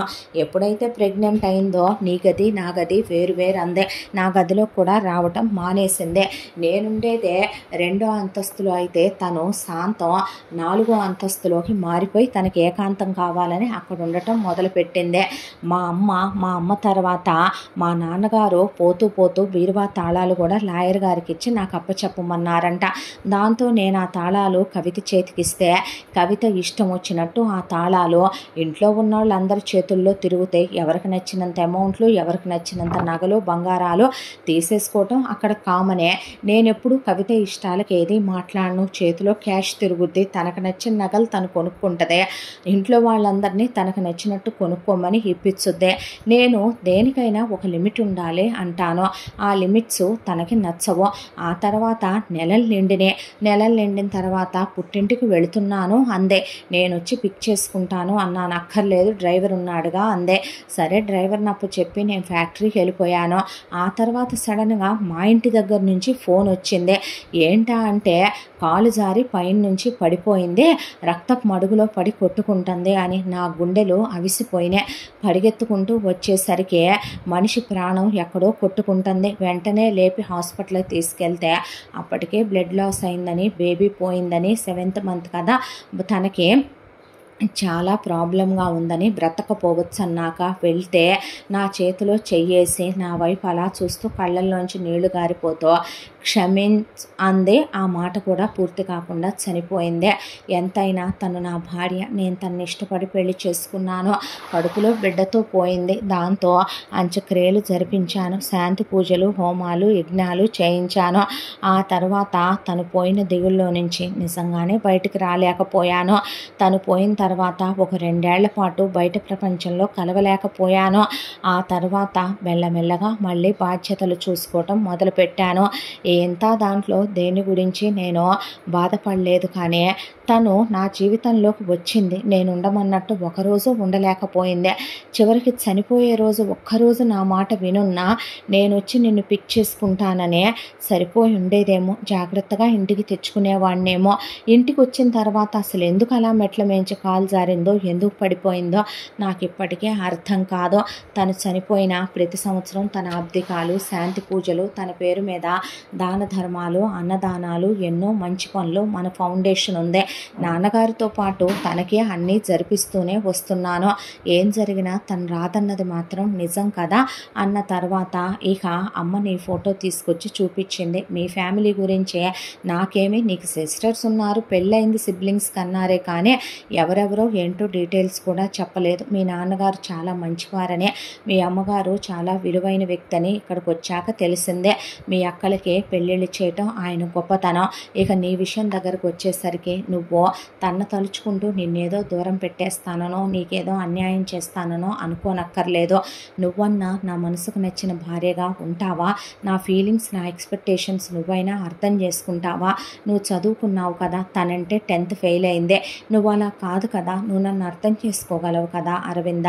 నేను పెళ్ళైన వెంటనే నీకు క్లోజ్ అవుతానని చెప్పను, కానీ కొంత టైం పట్టినా మనిద్దరం ఒకళ్ళొకళ్ళం అర్థం చేసుకుందాం. ఇప్పుడు మనం ట్రావెల్ చేద్దామంటే పల్లెటూరులో ఉన్న నువ్వు, టౌన్లో ఉండే నేను అలా ట్రావెల్ చేస్తామన్నా మన ఫ్యామిలీల దృష్టిలో అది కరెక్ట్ కాదేమో కాదు అనేసరికి ఆ అమ్మాయి ఏమీ మాట్లాడలేదు. మీ మనసుకు నచ్చినట్టే నడుచుకుంటానండే అన్న తర్వాత నేను నచ్చానా నీకు? నాతోనే చెప్పు పర్లేదు అన్న తర్వాత నచ్చారు అంటే అమ్మ నాన్న వాళ్ళతో నేను మాట్లాడతాను అని లేచి నుంచున్నాడు. నుంచున్న తర్వాత వచ్చి లోపల కూర్చొని చూడండి, చనిపోయిన భార్యనే మీ అమ్మాయిని మురిపించమనో నేను చెప్పను. ఎవరి స్థానం వాళ్ళదే. తను ఈ భూమి మీద నుంచి వెళ్ళిపోయిందంటే అన్ని బంధాలు మనతో తెంచుకొని వెళ్ళిపోయింది. పోయిన వాళ్ళని తలుచుకుంటూ ఉన్న వాళ్ళకి అన్యాయాలు చేసేంత భగ్న ప్రేమకుండేనేం కాదు. తనతో నాకంత తీరని జ్ఞాపకాలు ఉన్నాయని నేను మీకు అబద్ధాలు చెప్పను. నేను మీకు అల్లుణ్ణి కాదు, కొడుకు అవ్వాలనుకుంటున్నాను. మీరు అత్తమామలు కాదు, నాకు నా తండ్రి లేరు. మీ ఇద్దరు నాకు తల్లిదండ్రులు అవుతారని అనుకుంటున్నాను. తను నేను చాలా ప్రేమగా చూసుకుంటాను. ఇంతకు మించి ప్రూవ్ చేయమని మీరు అడిగినా నేను బహుశా మీకు జరిగేది చెప్పగలనే తప్ప మీ కళ్ళ ముందు ఇప్పుడు అన్నీ నేను చూపించలేను కదా అనేసరికి మీకు మీ అమ్మాయి నాకు చాలా నచ్చింది, తనకు నేను నచ్చానని అర్థమైందే. మీకు ఈ సంబంధం సరే అనుకుంటే కనుక మనం ముహూర్తాలు పెట్టుకుందాం అన్నాక, చూడండి బాబు, మా అమ్మాయి అమాయకురాలను, మీరు మా అమ్మాయిని జాగ్రత్తగా చూసుకుంటాను. అందరు నాన్నలు చెప్పినట్టు నేను చెప్పను. మేం వినేలాగా దాన్ని మా మాట పెంచాము. ఇప్పుడు పెళ్ళైన తర్వాత మీకు ఏదైనా నచ్చకపోతే చెప్పండి బాబు, అర్థం చేసుకుంటుంది. దాన్ని అలాగే పెంచి పెద్ద చేసాం. మీ ఇద్దరు సంతోషంగా కలిసి ఉంటే అంతకన్నా మాకు ఆనందమే ఉంది. ఈ పెళ్ళికి మాకు ఏ అభ్యంతరం లేదు బాబు, అలాగే ముహూర్తాలు పెట్టించుకుందాం అన్నాక సరేనండి అని కారు దాకా వెళ్ళబోతూ వెనక్కి తిరిగి చూస్తే ఆ అమ్మాయి గుమ్మంలోనే ఉండిపోయింది. సరే బాయ్ అంటూ కారు ఎక్కినవాడు మళ్ళీ దిగి ఏమైంది బాబు అంటే తన ఫోన్ నెంబరు అనేసరికి ఆయన అంటే తనకి ఇప్పటిదాకా తనకే కాదు బాబు, మా అమ్మాయిలు ఎవరికి ఫోను నా ఫోన్ తప్ప పెళ్ళిళ్ళు అయ్యాక అల్లుళ్ళు కొన్నారు వాళ్ళకి, అమ్మాయికి ఫోన్ ఏం లేదయ్యా, ఏదన్నా ఉంటే నా ఫోన్కే చేస్తారు, పర్లేదు నా ఫోన్ అమ్మాయికి ఇస్తానులే బాబు చెయ్యండి మీరు అన్న తర్వాత నంబర్ అన్నాక ఆయన నెంబర్ ఇచ్చి వెళ్ళాక ఫోను వెంటనే తను వెళ్ళిన గంటకే ఆ అమ్మాయికి కొత్త ఫోను సిమ్ వేసి పంపించి ఫోన్ అందిందా అనే కొత్త ఫోన్కి ఫోన్ చేసేపాటికి ఆ అమ్మాయి అందిందండి, కానీ నాన్నగారు ఎందుకు ఇలా పంపించారు, అలా తీసుకోవటం తప్పు, వద్దన్నారండి. అంటే అదేంటి, కాబోయే భర్తగా నేను నీ కోసం కొనివ్వకూడదా ఏంటి, ఇక నుంచి నేను ఈ ఫోన్ కాల్ చేస్తాను, దగ్గర పెట్టుకో అని చెప్పి అక్కడి నుంచి ఆ అమ్మాయితో ఫోన్ మాట్లాడుతూ ఉండగా ఇలా ఒక 1 వీక్ గడిచాక ఎంగేజ్మెంట్కి పెళ్ళికి పంతులు గారు ముహూర్తాలు పెట్టడానికి వచ్చి ముహూర్తాలు ఖరారు చేశారు. సరే, మా కాబోయే మామగారింటికి కూడా మీరే వెళ్ళి ఈ ముహూర్తాల గురించి చెప్పండి అంటే అలాగే బాబు అని పంతులు గారు వెళ్ళిపోయిన తర్వాత మరి ఆ అమ్మాయికి కావలసిన బట్టలు నగలు మన ఇంటి దగ్గర నుంచే పంపాలిగా, పంపించేసేనా అంది భాగ్య. పర్లేదమ్మా, తనకేం కావాలో తనే కొనుక్కుంటుంది, నేనే ఇప్పిస్తానులే అంటే అదేంటి, అంతకుముందు కవితకి పంపాం కదా, తను కవిత కాదు కదమ్మా, తను అరవింద కదా, నేను తీసుకెళ్ళి ఇప్పిస్తానులే, అప్పుడు వేరు ఇప్పుడు వేరు కదా అని వెళ్ళిపోయాడు. మహదేవ్ అతను వెళుతున్న వైపే అలాగే చూశారు అమ్మ చెల్లెళ్ళు. ఆ తర్వాత మహదేవ్ డైరెక్ట్గా అరవింద వాళ్ళ ఇంటి దగ్గరకు వచ్చి నమస్తే మామగారు, నమస్తే అత్తగారు అన్న తర్వాత నమస్తే బాబు అనేసరికి అరవింద రెడీ అవుతావా, మీరు కూడా రెడీ అవ్వండి, వెళ్ళి ఎంగేజ్మెంట్కి పెళ్ళికి కావలసిన బట్టలు నగలు తీసుకుందాం అన్న తర్వాత మేము వద్దులే బాబు మీ ఇద్దరు వెళ్ళండి అంటే అయ్యో రండి వదిలేయ్యా అన్నారు వాళ్ళు. అన్నాక అరవింద బయలుదేరి వెళ్ళింది. వెళ్ళిన తర్వాత కారులో మహదేవ్ డ్రైవర్ని తీసుకురాలా, తనే డ్రైవ్ చేసుకుంటూ ఫోన్ నచ్చిందా అన్నాడు.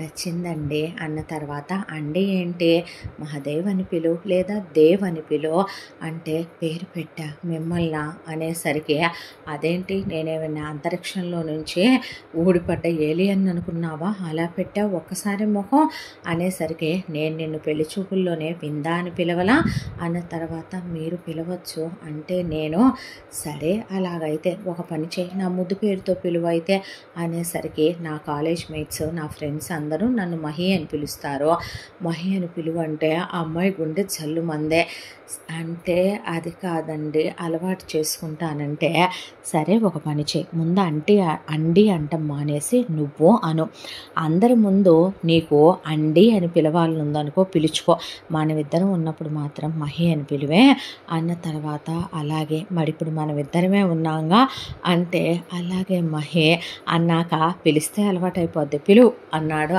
అన్న తర్వాత ఒక పెద్ద షాప్కి తీసుకెళ్ళి చీరలు తీసుకోమంటే ఆ అమ్మాయి ఇది తీసుకోనా ఎందుకంత భయపడుతున్నావు, అవేంటి ముతక చీరలో అలాంటి నువ్వేం కట్టుకోవద్దు అని ఆ అమ్మాయి కోసమని ఎంగేజ్మెంట్కి లెహంగాసు ఘాగ్రాసు స్పెషల్గా ఉండేటటువంటి శారీ చాలా ఖరీదైనవి తనే తీశాడు. ఆ తర్వాత పెళ్ళికి కావలసినవి కూడా తీసిన తర్వాత అవును నువ్వెప్పుడు ఇవే వేసుకుంటావా, మోడర్న్ డ్రెస్సులు వేసుకోవా అంటే అలవాటు లేదు, ఇంట్లో డ్రెస్సులే వేసుకుంటాను అన్న తర్వాత మనిద్దరం ఉన్నప్పుడు వేసుకో, అందరి ముందు అక్కర్లేదులే, అందరి ముందు ఇదిగో ఎంతైనా జమీందారీ అనేది ఒకటి ఉంది కదా మనకి, కాబట్టి అందరిలాంటి నెట్టెడ్ శారీస్ అవి కట్టుకుంటే బాగోదు, కాబట్టి ఇలాంటి శారీస్ వర్క్ శారీస్ అవి కట్టుకో బాగుంటాయి అన్న తర్వాత అలాగేనండి అని ఆ అమ్మాయి అన్నీ అయిపోయిన తర్వాత అత్తయ్య గారికి మామయ్య గారికి కూడా తీసుకో బట్టలు, మీ అక్కలు 7గురికి బావలకి పిల్లలకి కూడా తీసుకో, పర్లేదండి వద్దు అంటే మీ అమ్మా నాన్నలకి నేను కొడుకుని అనుకుంటున్నాను, మీ అక్కయ్యలకి నేను ఒక తోబుట్టువుని అనుకుంటున్నాను, మీ బావలు కూడా మన కుటుంబమే అనుకుంటున్నాను, ఇప్పుడు తీసుకోవచ్చేమోగా అనేసరికి ఆ అమ్మాయి అందరి సైజులు అడిగి కనుక్కొని మరి తీసుకుంది. ఆ తర్వాత నగల షాప్కి వెళ్ళిన తర్వాత అరవింద జ్యువెలరీ గోల్డ్లో తీసుకోకు, డైమండ్స్ ప్రిఫర్ చేయి, మన రేంజ్కి తగినట్టుగా ఉంటుంది, అలాగే నీ ఏజ్ చిన్నది కదా గోల్డ్ వేసుకుంటే ఏజ్డ్ లాగా ఉంటారు అమ్మాయిలు, డైమండ్స్ తీసుకో అన్నాక మీరే తీసుకోండి అవన్నీ నాకు తెలీదు అనేసరికి ఎంగేజ్మెంట్కి విడిగా కొన్ని సెట్లు పెళ్ళికి, ఆ తర్వాత మిగతా అకేషన్స్ మెహందీ హల్దీ సంగీత్ అన్నిటికీ డైమండ్స్లో ఎమరాల్డ్స్ రూబీస్ సఫైర్స్ అలా ఉండేలా అన్కట్స్ అలా సెలెక్ట్ చేసి మరీ తీసిన తర్వాత గోల్డ్ షాప్ వాళ్ళతో పెద్దవాళ్ళు వేసుకుంటారు కదండి తాళి చైను, లాంగ్ చైను విత్ మంగళసూత్రాలతో, అలాగే బ్యాంగిల్స్ పెద్దవాళ్ళు వేసుకుంటారు కదా, ఇయర్ స్టడ్స్, అలాగే వయసైన వాళ్ళు వేసుకుంటారే మగవాళ్ళు చైను, బ్రేస్లెట్, 2 ఉంగరాలు అవన్నీ కావాలంటే ఎవరికైనా గిఫ్ట్ ఇస్తున్నారా? మా అత్తగారికి మామగారికి మీరే తీసుకొని మీరే ఇవ్వండి. ఇప్పటికే ఈ బట్టలు తీసుకున్నానని తెలిస్తేనే నా కాళ్ళు ఎరగొడతారు వాళ్ళు. ఇప్పుడు మీరు ఈ కూడా తీసుకున్నానంటే అమ్మో మా అమ్మ నాన్న అలా ఊడుకోరండి, మీరు ఇప్పిస్తున్నారు కదా అని లేకీగా అలా తీసుకోవచ్చా, తప్పు కాదా అని నన్ను కోప్పడతారన్నాక తనే తీసుకున్నాడు. ఏంటి బాబు ఇదంతా రోజువారీ కట్టుకునే కాటన్ చీరల దగ్గర నుంచి ఇవన్నీ తీసుకుంటే మా అమ్మాయిని ఇవన్నీ ఆశించి నీకు ఇచ్చి పెళ్లి చేస్తున్నావు అనుకుంటారు. తప్పయ్యా, వద్దు, నువ్వు ఇప్పిస్తే మేము బంగారం తీసుకోవటం ఏంటి బాబు, వద్దంటే మీ కొడుకే ఇస్తే వద్దంటారా మామగారు? నేను ఇస్తే తీసుకోకూడదా అత్తయ్య గారు అంటే, అది కాదు బాబు, ఇంకేం మాట్లాడటానికి వీల్లేదు అని వాళ్ళ చేతిలో పెట్టాడు. ఆ తర్వాత చాలా గ్రాండ్గా వీళ్ళ ఎంగేజ్మెంట్ దగ్గర నుంచి అలా ఫోన్ మాట్లాడుతూ ఉండగా నువ్వు అనే మహి అనే మాట్లాడటం విన్న వాళ్ళమ్మ ఫోన్ పెట్టేశాక ఒక్కటేసింది, అరవింద్ అని పేరు పెట్టి పిలుస్తావా, ముద్దు పేర్లతో పిలవచ్చా, తప్పు కదే అనేసరికి ఆయనకు అలా ఉంటేనే ఇష్టమమ్మా, నువ్వేమో ఇలా అంటావు, వారేమో చనువుగా ఉండమంటారు అనేసరికి చంద్రశేఖర్ గారు తప్పేంటి సుభద్ర, వాళ్ళిద్దరూ కాబోయే భార్యాభర్తలు, ఈ తరం పిల్లలు. నువ్వు గదిలో నన్ను చంద్ర అని పిలవు, శేఖర్ అని పిలవు, నీ కోపం వస్తే నువ్వు నన్ను అరవ్వు, దానిలో ఏముందే, ఇప్పుడు వాళ్ళకి నచ్చినట్టు వాళ్ళు ఉండే విషయాల్లో కూడా మేము ఇన్వాల్వ్ అవ్వచ్చా, తప్పు, అరోబాకు నువ్వు అనేసేపాటికి సర్లే అనేసి ఆవిడ పక్కకి వెళ్ళిపోయింది. ఆ తర్వాత ఇలా ఈ మాటల మధ్య వీళ్ళ పెళ్ళి ముందు మెహందీ, హల్దీ, సంగీత్కి కొంతమంది గెస్టులను మాత్రమే పిలిచి ముందే కంప్లీట్ చేసేసుకున్నాక ప్రీ వెడ్డింగ్ షూట్కి వెళ్ళారు. చాలా గ్రాండ్గా ప్రీ వెడ్డింగ్ షూట్ కంప్లీట్ అయిపోయి వచ్చిన తర్వాత ఇక వీళ్ళిక్కడ అందరి ముందు పసుపులు దంచటాలు, రాటాలు పాతటాలు, చాలా గ్రాండ్గా పెళ్ళి, సత్యనారాయణ వ్రతం, రిసెప్షను అయిపోయాక ఇక పడగదిలోకి శోభనానికి పంపించిన తర్వాత అమ్మాయి పాల గ్లాస్ తీసుకొని అలా వస్తే దేవతలా ఉన్న అమ్మాయిని రా అరవింద కూర్చో అన్నాక, మీరు నాకు ముందే చెప్పారుగా, ఈరోజు ఎటు మన మధ్య ఏమీ జరగదుగా, కబుర్లు చెప్పుకుంటూ కూర్చుందామా మహి అన్న తర్వాత ఆ అమ్మాయికి బాగానే చనువొచ్చింది. మహేంద్ర అంటే సరేదా కూర్చో అనే, పాలు ఎందుకు అలా వదిలేయటం, శోభనం పాలు వదలకూడదంటారు అని తను సగం తాగిచ్చి ఆ అమ్మాయి తాగాక తను సగం తాగేసి అక్కడ పెట్టేశాడు గ్లాసు. ఆ తర్వాత ఆ అమ్మాయి మాట్లాడుతూ గుండెల మీద పడి నిద్రపోయింది. ఆ అమ్మాయిని దగ్గరికి తీసుకొని అలా పడుకున్నాక ఇక్కడ 3 రాత్రులు అయ్యాక అత్తారింటికి వెళితే వాళ్ళు చాలా సాదరంగా రమ్మనమని ఆహ్వానించి అల్లుడొచ్చాడని అత్తగారు చాలా రకాలు వండి స్టీల్ కంచం బాబు తప్పుగా అనుకోకండి, కొత్తదేనయ్యా అన్నాక, మీరు మంచి మనసుతో పెడితే ఆకులోనైనా ఆనందంగానే తింటాను అన్న తర్వాత చెల్లెలకి ఎంత మంచి సంబంధం కుదిరిందని, నిజం చెప్పాలంటే వాళ్ళకి డబ్బుంటాం వేరు, ఆ అబ్బాయికి ఒక పెళ్ళయిందన్న విషయం కూడా వేరు, కానీ అంత ప్రేమగా భార్యను చూసుకునే భర్త దొరికాడు అనేసరికి అక్కలు బావలు కూడా చాలా సంతోషపడి హ్యాపీగా ఉండమని చెప్పి వీళ్ళు వచ్చాక వాళ్ళు ఉండటం కరెక్ట్ కాదనే వాళ్ళు వెళ్ళిపోయారు. ఆ తర్వాత ఇక్కడ కూడా అత్తామామలతో ఎంతో బాగా మాట్లాడటం, మామగారితో పాటు వాకింగ్కి వెళ్ళి రావటం, మామగారితో కబుర్లు చెప్పటం, కలిసి టీవీ చూడటం. క్రికెట్ చూస్తారా మావయ్య అంటే, మీరు చూస్తారా బాబు అంటే, చూస్తాను మామగారు కలిసి చూద్దామా అని చూడటం. అత్తగారు పాలు తీస్తుంటే ఆవిడ పక్కనే కూర్చోటం, అత్తయ్య నేను ట్రై చేయనా అంటే, బాబు మీరా అంటే, పర్లేదు అత్తయ్య ఏమైంది, పాడి పంటలు మన ఇంట్లో కుటుంబంలోనే ఒకట్లాంటివేనంట మా నాన్నగారు చెప్పేవారు అని. ఆ తర్వాత ఆవిడతో సరదాగా మాట్లాడటం, వంటలు చాలా బాగున్నాయంట, ఇక్కడ 3 రోజులు ఉందామని వచ్చిన వాడు కాస్త వారం 10 రోజులు ఉండే, ఇక మీరు కూడా బయలుదేరితే వెళదామంటే, ఎక్కడికి బాబు అంటే, మాతోనే ఉందరు కానీ మాకు మాత్రం అక్కడ ఎవరున్నారనే, ఎవరెవరో వచ్చి ఉంటున్నారు, పెళ్ళిళ్ళు అయిపోయిన తర్వాత చెల్లెళ్ళ భర్తలు పరాయి వాళ్ళనే అంటారుగా పెళ్ళయ్యాక, ఇప్పుడు వాళ్ళే వచ్చి ఉంటుంటే మీరు పెద్దవారు, మాకు తోడుండరు, అండగా ఉండరు, రండి అంటే వద్దు బాబు, వద్దంటే వద్దు, వద్దంటే వద్దు అనేసరికి అమ్మా నాన్న మనతో రావాలనుకోవట్లేదు, తప్పుగా ఉంటుందని ఫీల్ అవుతున్నారు అని అమ్మాయి చెప్పిన తర్వాత అలా ఇంటికి వెళ్ళాడో లేదో అత్తామామల కోసం ఇంజనీర్లు వచ్చి కొలతలు వేస్తుంటే ఏంటిదంతా అనేసరికి మహాదేవ్ వర్మ గారు మీకు ఇక్కడ ఇల్లు కట్టించమన్నారండి అని చెప్తే, బాబు ఏంటిదంతా అంటే మీరు ఇది కాదంటే నేను అస్సలు ఒప్పుకోను అని చెప్పి వాళ్ళు ఉన్న చోటే అది పడేసి మంచిగా 3 అంతస్తుల ఇల్లు, ఒక్కొక్క అంతస్తులో 5 బెడ్రూములు కట్టించాడు ఇల్లు. అయిపోయిన తర్వాత మామగారికి అత్తగారికి ఒక కారు వచ్చింది. ఆ తర్వాత బ్యాంకులో కొంత క్యాష్ డిపాజిట్ చేశాడు. ఆయనకి వ్యవసాయం చేయటం ఓ సరదా కాబట్టి వాళ్ళ కోసమని కొంత పొలం కొని ఆయన పేరు మీద రిజిస్ట్రేషన్ చేయించి పత్రాలు ఇస్తే వద్దంటే ఇది నేను మీ కొడుకుగా ఇచ్చా, సరదాగా మీకు హాబీ కదా వ్యవసాయం చెయ్యండి అన్న తర్వాత నెల మళ్ళీ వాళ్ళ అకౌంట్లో డబ్బులు వేయించేవాడు. ఎందుకు బాబు ఇదంతా అంటే, నేను మీ కొడుకుని అన్నాను, మీ కొడుకు ఇచ్చేటప్పుడు మీరు కాదనకూడదంతే అన్న తర్వాత వాళ్ళు ఏం మాట్లాడాలి, ఇంకేం మాట్లాడలేకపోయారు. అలా చిన్న కూతురు సంతోషంగా ఉంటుందని తెలిసే ఆనందపడి చెల్లెలు బాగుంటుందని అక్కలు సంతోషపడ్డారు.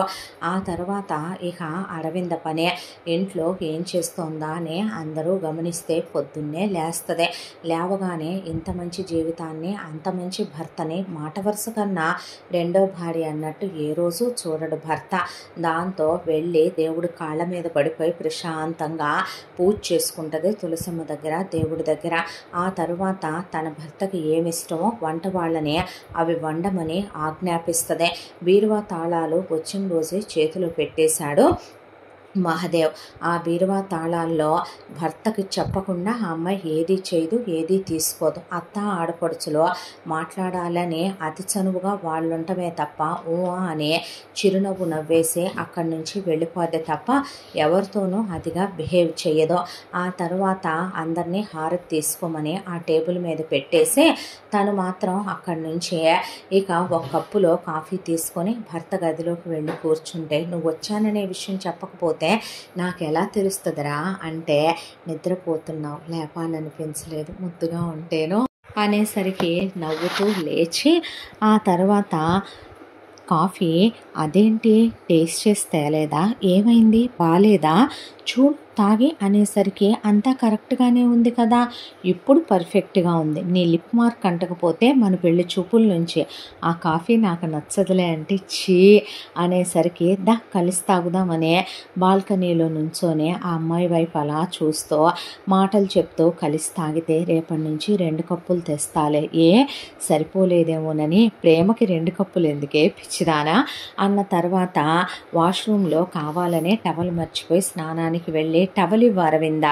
అనేసరికి వచ్చే అనేసరికి చేయి పట్టుకొని లోపలికి లాగే, అబ్బా ఏంటి అంటే, అసలు నీకు రొమాంటిక్నెస్ అంటే ఏంటో తెలుసా అని షవర్ వదిలేపాటికి తడిచిపోతున్నాను, మొగుడికి తల రుద్దటం, వీపు రుద్దటం, స్నానం చేయించడం అలాంటివి ఏమీ తెలీదా అనేసరికి ఇప్పుడు నేర్చుకుంటాలే అని ఆ తర్వాత మొగుడికి స్నానం చేయించి బయటికి పరిగెత్తుకొచ్చేసరికి నాకు తల తుడవాలి, రెడీగానే ఉన్నాను మహాప్రభు రండి అన్నాక తల తుడిచి ఆ తర్వాత మళ్ళీ తను కూడా బట్టలు మార్చుకొని ఇద్దరు రెడీ అయ్యి ఆ తర్వాత కిందకు వచ్చారు. వచ్చిన తర్వాత మొగుడికి బొట్టు పెట్టిందే, బొట్టు పెట్టి దేవుడికి దండం పెట్టుకున్నాక డైనింగ్ హాలే ఉంటుంది వాళ్ళ ఇంట్లో. అందరూ తినటం అయిపోయిందా అని అక్కడ వంటమ్మాయిని అడిగితే అయిపోయిందమ్మా అనేసరికి సరే మిగతావి నేను చెప్పినవి తీసుకొచ్చి పెట్టండి అనేసరికి అక్కడ పెట్టారు.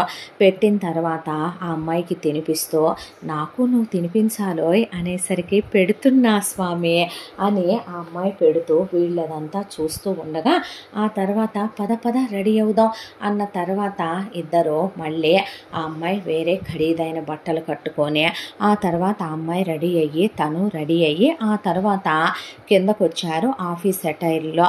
వచ్చేసరికి ఎక్కడికి రా అని అడిగింది భాగ్య. ఎక్కడికేంటమ్మా ఆఫీస్కి, తను కూడా చదువుకుంది కదా పీజీ వరకు, తీసుకెళ్తున్నా ఆఫీస్ వర్క్స్ అన్నీ నేర్పించొద్దు అనేసరికి అవునా సర్లే అన్నాక పదరా అని ఎప్పుడైతే కారు ఎక్కారో, కారు ఎప్పుడైతే వాళ్ళ ప్యాలెస్ దాటిందో ఇక తన ఇష్టం. ఆ అమ్మాయిని తీసుకొని అలా ఆఫీస్కి తీసుకెళ్ళి ఫ్యాక్టరీ అంతా చూపించి తనతో పాటు పక్కన ఒక చైర్ వేయించి ఆ అమ్మాయికి కూడా చెక్ పవర్స్ షేర్స్ అన్నీ కూడా మార్పించమన్నాను. మార్పించారా అంటే మార్పించాను సార్ అని పిఏ తీసుకొచ్చాక ఇక్కడిక్కడ సంతకాలు పెట్టమంటే ఎందుకు ఇవన్నీ, నువ్వు నేను వేరు వేరు కాదని అని ఆ తర్వాత ఆ అమ్మాయికి ఇంటి పేరుతో సహా అన్నీ ఆ అమ్మాయికి పాస్పోర్ట్లు వాటితో పాటు ఆ అమ్మాయి ఆధారు పాన్లు అన్నీ తీసుకుని మిగతా అకౌంట్లు అన్నీ ఓపెన్ చేసి సంతకాలు పెట్టించడం అయిపోయింది. బోర్డ్ ఆఫ్ డైరెక్టర్లో భార్యని ఒకళ్ళని చేసేసాడు. ఆ తర్వాత ఈవినింగ్ వస్తూ ఉండగా ఓ చిన్న షాపింగ్ అంటే ఏంటి అనేసరికి వెళదాంరా అని ఆ అమ్మాయిని ఓ పెద్ద స్టోర్కి తీసుకెళ్ళి నేను ఆర్డర్ ఇచ్చినవి రెడీ అయినాయా అన్న తర్వాత అయినాయి సార్ అన్నాక ఇవ్వండి అని బిల్లు కట్టి తీసుకొని ఏమన్నా కావాలా అరవిందా కొనుక్కుంటావా అంటే నాకేమీ వద్దు వెళ్దాం అందే. అన్నాక తినేవి ఏదో కొని అమ్మాయికి తినిపించి తను తిన్నాక కారులో అలసటగా ఉంది అన్నాక ఆ అమ్మాయి కాళ్ళు తన ఒళ్ళో పెట్టుకున్నాడు. అయ్యో వద్దు అంటే ఇంకా మాట్లాడావంటే అస్సలు ఊరుకోనని కాళ్ళు ఒత్తుతూ కారు డ్రైవ్ చేస్తూ ఆ అమ్మాయి వేళ్ళకి మెట్లు పిల్లేళ్ళు బంగారంతో చేసిన డైమండ్స్ పొదిగిని పెట్టాడు.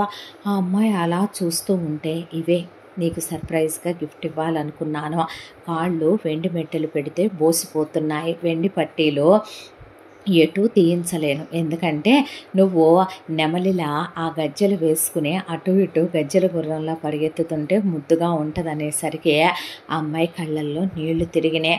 ఆ తర్వాత అలాగే కాళ్ళు పెట్టుకొని డ్రైవ్ చేసుకుంటూ వస్తే ఇంటి దగ్గరకు వచ్చేపాటికి ఆ అమ్మాయి కాళ్ళకున్న ఆ అమ్మాయి వేళ్ళకి చమక్లాడుతా ఆ వజ్రాలు మెరుస్తుంటే వీళ్ళు పైనుంచి చూస్తూనే చూసావమ్మా కాళ్ళు ఎలా పెట్టుకున్నాడో వాడు నెత్తి మీద కూడా పెట్టుకుంటారు, దానిలో ఏముంది పదండే అన్న తర్వాత లోపలికి వచ్చే వస్తూనే వంటమ్మాయిని పైకి భోజనాలు పంపించు, ఇవి చేసి పంపించు అన్నాక పెద్ద పెద్ద థాలీల్లో భోజనాలు వెళ్ళిపోయినాయి. ఇద్దరు ఒకళ్ళకొకళ్ళు తినిపించుకున్నాక ఎంగిలి ప్లేట్ల కిందకు వచ్చి డోర్స్ క్లోజ్. ఇక ఆ తర్వాత లోపల చాలా పెద్దగా ఉంటుంది బెడ్రూము మహాదేవుది, ఒక పెద్ద హాల్ అంతా. అందులో ఇక బెడ్ మీద స్పెషల్గా వాల్ మీదే ప్రొజెక్టర్ ఆన్ చేసి రొమాంటిక్ మూవీ వేసి కలిసి చూద్దాం రమ్మనమని ఆ అమ్మాయిని గుండెల మీద పడుకోబెట్టుకొని లోపల ఒక ఫ్రిడ్జ్, లోపల టీవీ, లోపల ఏసీలు అన్నీ ఉంటాయి బెడ్రూమ్లో. అలా కోక్ తాగుతూ ఇద్దరు చూస్తూ ఉంటే ఛీ మరీ అనేపాటికి అందులో తప్పే ఉంది, వైఫ్ అండ్ హస్బెండ్ అన్నాక రొమాంటిక్ పిక్చర్స్ చూడరా అన్న తర్వాత నెక్స్ట్ డే అమ్మాయిని బయటికి తీసుకెళ్ళి వాళ్ళు ఉండేది టౌన్ కాబట్టి సిటీకి తీసుకెళ్ళాడు. ఆ సిటీలో వాళ్ళకు పెద్ద బిల్డింగ్ ఉంది. అక్కడికి వెళ్ళాక బట్టలు మార్చుకోమని అమ్మాయిని జీన్స్ టీషర్ట్లు వేసుకోమని తను కూడా టాన్ జీన్స్ టీషర్టు పైన ఓవర్ కోటు వేసుకుని క్యాప్ పెట్టుకుంటే ఏంటి అలా చూస్తున్నావు అనేసరికి మామూలు వాడివి కాదు నువ్వు అనేసరికి నీకు నచ్చలేదా ఇలా ఉంటావు, నచ్చింది నీకు నచ్చిందిగా అందే అరవింద. అన్న తర్వాత అమ్మాయిని తీసుకొని ప్లే స్టేషన్లకి, విఐపి జోన్లో మూవీస్కి, 5 స్టార్ హోటల్లో డిన్నర్స్కి, ఆ తర్వాత అమ్మాయి కోసం షాపింగ్ చేయించి చాలా బాగా చూసుకునే భార్యని మేకప్ థింగ్స్ అవి ఇవి తీసుకుని ఇంటికి వచ్చారు. ఇంటికి వచ్చాక ఇలా హ్యాపీగా వాళ్ళ కాపురం గడిచిపోతూ 3 నెలలు అయిపోయింది. ఆ తర్వాత ఒక రోజున భార్య అలా వర్షం పడుతుంటే వర్షంలో తడుస్తూ ఉండగా అమ్మ అది చూసావా వర్షంలో ఎలా తడుస్తుందో అని భాగ్యం కూతుళ్ళంటే తడుస్తుంది, దానికేమో అవి ఆనందపు చిరుజల్లులో, నా గుండెల్లోనేమో అవి యాసిడ్ రెయిన్ పడుతున్నట్టు పడుతున్నాయి అనేసరికి రావాలే వీడింకా రాలేదా, ఆడనెమలి నాట్యం చేస్తుండగా మగనెమలి వచ్చేయాలే అనేవాడికి వచ్చాడు అనేసరికి రెడీ ఇంకే అనే వీళ్ళు పక్కకి తప్పుకొని ఒక మూలకు నుంచునేసరికి వచ్చి రాగానే అరవిందని అలా చూస్తుంటే ఫీలింగ్స్ వచ్చేసాయి ఒక్కసారిగా తనకే. ఇప్పటి వరకు ఆ అమ్మాయిని దూరంగా పెట్టి 3 నెలల కాలం అయిపోయింది. ఆ అమ్మాయిని రోజు చూస్తాడు. తన దగ్గరికి తీసుకున్నప్పుడల్లా ఆ అమ్మాయికి గూస్ బంప్స్ వస్తాయి. ఆ అమ్మాయి తన బుగ్గ మీద ముద్దు పెడితేనే, నిద్రపోయేటప్పుడు దగ్గరికి తీసుకుంటేనే మెలికలు తిరిగిపోద్ది. దాంతో భార్య చాలా నచ్చింది. పరిగెత్తుకుంటూ వెళ్ళి ఆ అమ్మాయి నడుము మీద చెయ్యేసి దగ్గరికి తీసుకుని ఆ అమ్మాయికి అలా డీప్గా లిప్ లాక్ పెట్టేసరికి వీళ్ళు షాక్లోకి వెళ్ళిపోయారు. అలా ఆ ముద్దు 10 నిమిషాలు కాదు, పావుగంట కాదు, అరగంట కాదు, 2 గంటల సేపు పెడితే ఆ అమ్మాయికి నీరసం వచ్చే, ఇంకా ఎంతసేపు అన్న తర్వాత వర్షం వెలిసిపోయిందిగా అని ఆ అమ్మాయిని ఎత్తుకొని లోపలికి తీసుకొస్తే అబ్బొచ్చీ అన్న తర్వాత ఏమైంది పెదవి కొరికావు అనేసరికి వాటినే అంటారు స్వీట్ బైట్స్ అనే అన్న తర్వాత అవునా నేను వేస్తాను అయితే అని ఆ అమ్మాయి మళ్ళీ ముద్దు పెట్టేసరికి ఇద్దరు అలా మంచం మీద పడి ముద్దులు పెట్టుకుంటుంటే చూస్తూ వీళ్ళు ఎంతకాలం కలవలేదుగా తప్పించిపోతున్నట్టున్నాళ్లే, రెండో పెళ్ళాం వస్తే అంత ఇదైపోతారే, రెండో పెళ్ళాం కాదు నచ్చిన పెళ్ళాం వస్తే అనేసరికి హనీమూన్కి వెళదామా అన్నాడు. నేను వద్దన్నాను మరి అన్నాక వెంటనే ఆ రోజు ఈవినింగ్కే వాళ్ళు హనీమూన్కి అన్నీ ప్యాక్ చేసుకుంటే ఎక్కడికి రా అంది భాగ్య.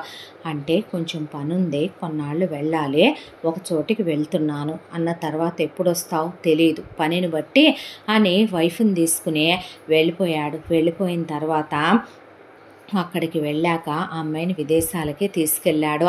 పొట్టి పొట్టి బట్టలు వేసుకుని అక్కడ నచ్చినట్టు రోడ్డు మీదే ముద్దు పెట్టుకుంటూ ఆ అమ్మాయితో చాలా క్లోజ్గా, అసలు ఆ అమ్మాయిని ఒక వారం బట్టలే వేసుకొనివ్వలేదు. చీ అంటే నువ్వు నన్ను చూడట్లేదా, 3 పెళ్ళాల మధ్య సిగ్గేంటే అని ఆ అమ్మాయితో చాలా క్లోజ్గా ఉంటూ స్నానం చేయిస్తూ ఆ అమ్మాయిని తను తింటూ తన నోట్లో నుంచి ఆ అమ్మాయికి తినిపిస్తూ చీ అంటే ఎందుకు చీ మొగుడు పెళ్ళాలన్న తర్వాత ఎంగిల్ చేసుకోరా అనేసరికి అబ్బా మరీ బాబు డర్టీ టాక్స్ అనే ఆ అమ్మాయితో చాలా క్లోజ్గా ఉండే ఆ తర్వాత 3 నెలల పాటు తిరిగి వస్తున్నాము. మా రూమ్లో డస్ట్ ఉంటే డస్ట్ అంతా క్లీన్ చేయించి రాగానే తనకు ఆకలి వేస్తుంది, నీరసంగా ఉంటుంది, ఈ ప్రిపేర్ ఛాన్సమని చెప్పడానికి ఫోన్ చేసి ఇండియా వచ్చారు.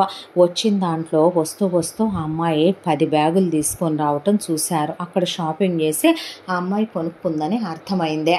అంతా దాంట్లో అంతకుముందు పోయిన కోడలైతే వీళ్ళకి ఏం కొనుక్కున్నా చూపించి ఏం కొనుక్కున్నా వీళ్ళందరి ముందు ఎగ్జిబిషన్ పెట్టి ఎన్నిసార్లు మొగుడు ఒంటి మీద చేయేస్తున్నాడో కూడా చెప్పే వీళ్ళతో మొత్తం ఏ నుంచి జెడ్ దాకా చెప్పేది కవిత. కానీ అస్సలు మాట్లాడదు అరవింద. వీళ్ళు పలకరించబోయినా ఎంతవరకు అంతవరకే మాట్లాడుద్ది. బీరువా తాళాలు ఇటివ్వు అనగానే కవిత విసిరేసుద్ది. కానీ అరవింద ఏం కావాలి, మీవేవి లేవే అక్కడ, ఒక 5 లక్షల క్యాష్ కావాలంటే 5 లక్షల క్యాష్ కావాలంట అని ఆ అబ్బాయికి చెప్పేసుద్దే. ఎందుకు అని అడిగి మీ మొగుళ్ళని అడగండి అనేసి వెళ్ళిపోతాడు అక్కడి నుంచే మహదేవ్. మరొక వైపున కవిత విషయానికి వస్తే నగలు తను కొనుక్కొని మీరు కొనుక్కోండి అనేసి బిల్లు కట్టేయ్ అని మహదేవ్కి పంపిస్తుంది. కానీ ఇక్కడ అలా కాదు, నోట్లో కొసరు తినిపించటాలు అవన్నీ కవిత విషయంలో ఉండవు. నువ్వు తినేయి అంటదే. రోజు ఒంటి మీద చేయి కూడా సరిగ్గా వేయనివ్వదు. పైగా తనకు నచ్చినట్టు ఏమీ ఉండదు.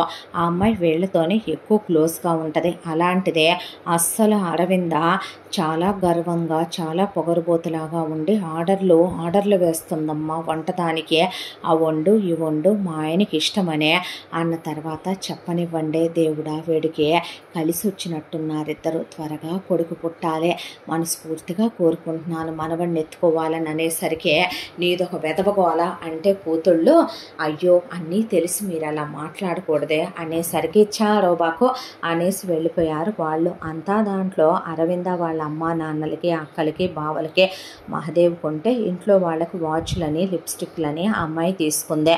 ఆ అమ్మాయి ఏం తెచ్చిందోనని వీళ్ళు గదిలోకి తొంగి చూస్తే తన కోసమని బట్టలు చెప్పులు, ఆ అమ్మాయి ఓవర్ కోట్లు, ఒకవైపున వాళ్ళ కోసమని షూస్, ఆ అబ్బాయి కోసం వాచ్లు తెచ్చి వాళ్ళ వార్డ్రోబుల్లో సర్ది పెట్టుకొని మహి ఇవన్నీ ఇవ్వనా అనేపాటికి అది ముద్దు పేరు పెట్టి పిలుస్తుంది. వాడినే పిలవనివ్వండి అమ్మా అంది భాగ్య. అన్న తర్వాత నేమ్ స్టిక్కర్స్ వేసేసి రేపు మార్నింగ్ హాల్లో పెట్టేసే సెంటర్ టేబుల్ మీద వాళ్ళే కలెక్ట్ చేసుకుంటారన్నాక తెల్లారి టేబుల్ మీద పెట్టి తీసుకోండి అన్న తర్వాత థ్యాంక్ యూ రా, నువ్వు మాకన్నా చిన్నదానివి, వదిన అనాలంటే అనలేకపోతున్నాం కానీ మమ్మల్ని ఎంత గుర్తుపెట్టుకొని తెచ్చావని థ్యాంక్ యూ సిస్టర్ అని అందరూ తీసుకున్నారు.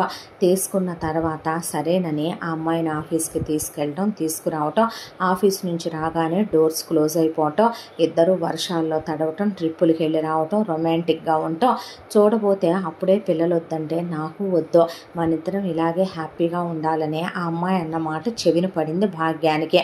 దాంతో వీళ్ళిద్దరినీ ఆఫీస్కి వెళ్ళనిచ్చి ఏ అయితే బర్త్ కంట్రోల్ వాడుతున్నాడో మహదేవ్ వాటికి హోల్స్ పెట్టొచ్చింది భాగ్య. దాంతో అది తెలియని మహదేవ్ ఇంటిమేట్ అయ్యేసరికి అరవిందకి పెళ్ళైన 1.5 ఇయర్కి కళ్ళు తిరిగి పడిపోయి వామిటింగ్స్ అవుతున్నాయని చెప్పి తీసుకెళ్తే ప్రెగ్నెంట్, బేబీ చాలా హెల్తీగా ఉంది అన్నాక ఉంచుకుంటాను అంటే చచ్చ రాకముందు వద్దంటాను కానీ వచ్చాక చంపేసుకుందాం అంటానేంట్రా అని ఆ అమ్మాయిని కాలు కింద పెట్టనివ్వకుండా చూసి అంతా దాంట్లో అత్తామావలో అల్లుడిని కూతుర్ని ఇంటికి పిలిచి సీమంతం చేస్తామంటే మీరు చేయగలిగినట్లే చేయండి మామగారు అని చేయించి తీసుకొచ్చి తను మాత్రం డ్రోన్ కెమెరాలు ఒకవైపున పెద్ద పెద్ద స్క్రీన్లు పెట్టి ఆ అమ్మాయికి సినిమాటిక్గా ఒక పెద్ద పెద్ద కోటానుకోటీశ్వర్ల లెవెల్లో ఆ అమ్మాయికి సీమంతం జరిపించాడు. 2 వారాల ముందే సిటీలో ఉన్న టాప్ మోస్ట్ హాస్పిటల్కి తీసుకెళ్ళి ఓ పెద్ద ఫ్లాట్ అంతుంది వీళ్ళకి ఇచ్చిన రూమే, అందులో ఉంచి అరవింద నొప్పులు పడేటప్పుడు కూడా తను పక్కనే ఉంటే అంతా దాంట్లో మహదేవ్ అరవింద ఇద్దరు చాలా మంచోళ్ళు. మహదేవ్ ఒకవైపున ఫ్యాక్టరీలో పనిచేసే వర్కర్స్కి ఇల్లు అలాట్ చేయటం, రోడ్లు, వాళ్ళకి వెహికల్స్, వాళ్ళకి పర్సనల్ లోన్లు, వాళ్ళ కోసం హెల్త్ గురించి హాస్పిటల్స్, వాళ్ళ పిల్లలకి ఎడ్యుకేషన్ కోసమనే చాలా ఆలోచించి హెల్ప్ చేస్తాడు. వాళ్ళ కింద పొలాల్లో పనిచేసే వాళ్ళకు కూడా తలా ఒక 2 ఎకరాల పొలాలు కొనివ్వటం, వాళ్ళకి ఇల్లు కట్టించివ్వటం, వాళ్ళ గురించి పట్టించుకుంటాడు. అరవింద ఒకవైపున దానాలు ధర్మాలు మంచి చెళ్ళు అంతా చూసుద్ది. ఇంత దాంట్లో చనిపోయిన భార్య కవిత అంటే ఎంతో విలువ మహదేవ్కి. అరవింద కూడా ప్రతిరోజు పూలు పెట్టే అసలు దండ వాడనివ్వదు, కవితకు వేసిందే. హాల్లో చాలా పెద్ద ఫోటో ఉంటుంది ఆ అమ్మాయిదే. కవిత వాళ్ళ అమ్మ నాన్న వస్తే మా అమ్మ ఏటో అనుభవించలేకపోయిందమ్మా, అది జీర్ణించుకోలేక దేవుడు అర్ధాయుష్తో తీసుకెళ్ళాడు, నువ్వైనా బాగుండనే వాళ్ళు కూడా దీవించి వెళ్ళారు. చాలా మంచి వాళ్ళు కవిత వాళ్ళ అమ్మ నాన్న. ఏ అవసరం ఉన్నా నేనున్నానని మర్చిపోవద్దని మహదేవ్ వాళ్ళకు కూడా చెప్పి పంపించాడు. వీళ్ళందరి దీవెనలు తోడుగా ఉండటమో ఏమో కానీ నొప్పులు అలా వచ్చి రాగానే వెంటనేనే ప్రసవమైంది అరవింద. కడుపుతో ఉండి కూడా ఆ అమ్మాయి ఎన్నో దానాలు ధర్మాలు చేయటం వల్ల ఈజీ డెలివరీ అయ్యి పిల్లాడు ఎంతో అందంగా వీళ్ళిద్దరి పోలికలతో చాలా ఆరోగ్యంగా పుట్టాడు. దాంతో బాబుని చూసుకుని చాలా హ్యాపీగా ఫీల్ అయ్యాక ఇంటికి తీసుకొచ్చి నామకరణాలు, పిల్లాడికి వెండి ఉయ్యాల తొట్లో వేసి పట్టుబట్టలు వేసి అప్పటి నుంచి వాడికి ఏంటి అవన్నీ కూడాను అంటే చాలే ఊరుకుందువు అని మామగారి పులిగోరు కొలిసేసి ఆ తర్వాత పిల్లాడికి బోర్ల పడితే బొబ్బట్లని, అడుగులేస్తే అరిసెలని ఇలా ప్రతి అకేషను మిస్ అవ్వకుండా ఫోటోషూట్లు అన్నీ చేయించుకున్నారు. చేయించుకుంటూ బాబు ఫస్ట్ బర్త్డే కూడా వచ్చేసిందే.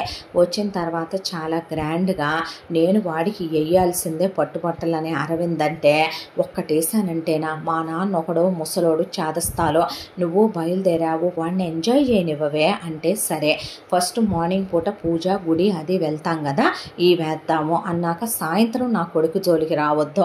ఏ అంటే ఇగో వాడి కోసం జీన్స్లు బ్లేజర్లు ఏలిడంత లేడు వాడి కోసం కూడా తెప్పించావా, అబ్రాడ్ నుంచి తెప్పించాను రా అన్నాక రారా నాన్న రా అనే బాబుకి వాళ్ళ నాన్న అంటే మహదేవ్కి చాలా ఇష్టం కాదు ప్రాణం.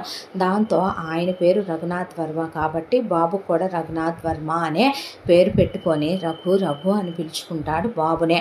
ఆ తర్వాత ఇలా బాబుకి 1.5 ఇయర్ వచ్చిందే. బాబు పుట్టిన తర్వాత కూడా ఆఫీసుకు కూడా భార్యని పిల్లాడిని కూడా తీసుకొని వెళ్తాడు. భార్య వెళ్ళినప్పుడు తను వెళ్ళడు, ఇంట్లో ఉన్న వాళ్ళు క్లోజ్గా ఉండే టైంలో బాబునే పక్కన వాడి కోసం రెడీ చేయించిన బెడ్లో పడుకోబెట్టి క్లోజ్ అయిన తర్వాత వాళ్ళిద్దరు మధ్యలో పడుకోబెట్టుకొని పడుకుంటారు. అంతా దాంట్లో అరవింద పిల్లాడిని కేర్ టేకర్లకు ఆయాలకు కూడా అప్పచెప్పదు. పిల్లాడి విషయంలో ప్రతి ఒక్కటి తనే దగ్గరుండి క్వాలిటీ చెక్స్ అన్ని 1కి 100 సార్లు చేసి మరీ పిల్లాడి విషయంలో చాలా కేర్ఫుల్గా ఉంటారు వైఫ్ అండ్ హస్బెండ్. ఇక అప్పుడప్పుడు వచ్చే మనవడితో ఆడుకొని వీళ్ళు వెళ్తే వారం 10 రోజులు అత్తారింట్లో ఉంటాడు. అంతా దాంట్లో మహదేవ్ మనవడితో తెగ ఆడుకొని పెద్దమ్మలతో పెద్దమ్మ పిల్లలతో బాబు ఆడి వస్తాడు ఇక్కడికే. ఆ తర్వాత ఇలా బాబుకు 1.5 ఇయర్ వచ్చి వీళ్ళు ఆఫీస్కి వెళ్ళి ఎప్పట్లానే వస్తూ ఉన్నప్పుడు ఉన్నట్టుండి ఒక పెద్ద లారీ వీళ్ళ మీదకి అలా వచ్చేసేపాటికి సడన్గా పక్కకి తిప్పేశాడు మహదేవ్. కార్నే తిప్పేపాటికి పిల్లాడిని అరవింద గట్టిగా పట్టుకుందే. ఖరీదైన కార్ కావటం వల్లనో ఏమో కానీ బలూన్స్ ఓపెన్ అయిపోవటం వల్ల మహదేవ్కి దెబ్బలేమీ తగలలేదు, కాస్త గీసుకుపోయినాయి. అరవిందకి తన అడ్డం పట్టడం వల్ల ఆ గీతలు కూడా తనకు పడ్డాయి. అరవింద అనేపాటికి హా అందే. అంతా దాంట్లో కాస్త తలకి చిన్న దెబ్బ తగిలి కొంచెం ఒక బ్లడ్ డ్రాప్ లాగా రావటం మొదలైతే అరవింద కర్చీఫ్ పెట్టేశాడు. బాబుని ఊపుతూ ఉండగా పెద్దగా ఎక్కిళ్ళు పెట్టి వచ్చేసరికి హాస్పిటల్కి వెళ్ళి ఫస్ట్ ఎయిడ్ చేయించుకొని ఇంటికి వస్తే ఏమైందన్నయ్య అనేపాటికి యాక్సిడెంట్ అయిందనేసరికి దిష్టి తీసిన తర్వాత పిల్లాడు ఆరోగ్యంగా ఉన్నాడు, ఆయుష్మంతుడు, ఏట్లో వేసినా ఎదురొచ్చేంత ఆయుష్ పోస్తాడు దేవుడు ఒక్కోసారి అనేసింది భాగ్యం. అన్న తర్వాత ఎప్పుడూ లేదు, కానీ ఎందుకో అరవిందకి ఏదో ఆ మాటల్లో కూడా అర్థం, అనుమానం. వీళ్ళ ధోరణి, వీళ్ళ మాటలు, వీళ్ళ చూపులు, వీళ్ళ వ్యక్తిత్వాలు, వీళ్ళు గూడు పుటానీలు చేసుకోవటం, మూలల్లోకి వెళ్ళటం, వీళ్ళేదో రహస్య మంతనాలు జరపటం, ఏదో ఆ అమ్మాయికి వీళ్ళ మీద అనుమానంగా అనిపించింది. దాంతోనే ఎందుకో ఆ రోజు నుంచే మనసులో లేదు. అక్కడి నుంచి వరుస పెట్టి వీళ్ళ మీద అటాక్స్ స్టార్ట్ అయినాయి. అందులో ఒకటి వీళ్ళ గదిలోకి పాము వచ్చింది. ఆ తర్వాత సడన్గా ఆ పాముని చంపేశాడు మహదేవ్. ఆ తర్వాత సడన్గా వీళ్ళు కూర్చొని ఉంటే శాండ్లియర్ కూలి మహదేవ్ మీద పడబోవటం, అరవింద తోసేయటం, ఆ తర్వాత సడన్గా వీళ్ళు తినే ఆహార పదార్థాల్లో ఉన్నట్టుండే ఫుడ్ పాయిజన్లు అయిపోవటం, అనుకోకుండా వీళ్ళు తినకముందే మహదేవ్ సరదాగా పెంచుకునే కుక్కపిల్ల తినే అది పడిపోయి దాన్ని హాస్పిటల్కి తీసుకెళ్తే ఫుడ్ పాయిజన్ అయిందని చెప్పటం, ఇలా వరుసగా ఇవన్నీ జరుగుతూ ఉండగా ఈలోపు కవిత ఆబ్దికం వచ్చిందే. కవిత అంతకుముందు తను ఎంతో ఇష్టపడి వేసుకున్న నగలు, చీరలు అవన్నీ కూడాను ప్రతి సంవత్సరం కవిత ఆబ్దికం జరిగేటప్పుడు అక్కడ పెట్టిస్తుంది అరవింద. పెళ్ళై వచ్చిన తర్వాత అవి తనకిష్టమైన నగలు తన జ్ఞాపకంగా ఉంచేయనే. మహదేవ్ అంటే అవి ఎప్పుడూ ముట్టుకొని ఎరగదు. మహదేవ్కి కవిత అంటే చాలా విలువ, అరవింద్ అంటే గౌరవం, ప్రేమ కూడాను. దాంతో కవితకి ఒక భార్యగా అందాల్సిన విలువ, గౌరవాలు ఆ ఇంట్లో ఎప్పుడూ ఉంటాయి. ఎప్పట్లాగానే ఆ సంవత్సరం కూడా ఎన్ని వేల మందికి అన్నదానాలని, వస్త్రదానాలని, అలాగే బ్రాహ్మణుల్ని పిలిచి వాళ్ళకి స్వయం పాకాలని, పెద్ద ఎత్తున వేద పండితుల్ని పిలిచి వాళ్ళ అమ్మా నాన్నల్ని కూడా పిలిచి ఆబ్దికానికి ఏర్పాటు చేయాలని ఇంకొక 3 రోజుల్లో ఆబ్దికం జరగబోతోంది. అనగా ఈలోపు లోపల ఉన్న కవిత ఫోటోలు అవి తీసి నీట్గా క్లీన్ చేస్తూ ఉండగా అక్కడే కూర్చున్న అరవింద నగలు అవన్నీ తీయించి బాగా పాడైపోయాయే, పాత వస్తువులు ఏవేవో ఉన్నాయే. చూడలేదా మహి నువ్వు ఇవేంటో అని అడిగిందే. అడిగేసరికి లేదురా, తను చనిపోయిన తర్వాత తన వస్తువులన్నీ రూమ్లో ఉండేవే, వాటన్నిటినీ నేను పై ఫ్లోర్లోంచి తెప్పించి ఇక్కడ షెల్ఫ్లో పెట్టేశాను. ఆ తర్వాత ఆ వార్డ్రోబ్ నేను క్లోజ్ చేసేసాను. మళ్ళీ నువ్వు వచ్చాకే తన నగలు అవన్నీ తీసుకెళ్ళి ప్రతి సంవత్సరం ఆబ్దికం అప్పుడు పెడతావు. అంతకుముందు బ్రాహ్మణుల వల్లే ఆబ్దికాలు జరిగినాయి. నేనేమీ అంత ఇదిగా లేను, దిగుల్లో ఉన్నానని చెప్పాక బాబుతో మహదేవ్ ఆడుకుంటూ ఉండగా ఈ ఫోను అని అడిగితే కవిత ఫోనే. తను చనిపోయేటప్పుడు తన చేతిలోనే ఉంది హాస్పిటల్కి వెళ్ళేంత వరకు.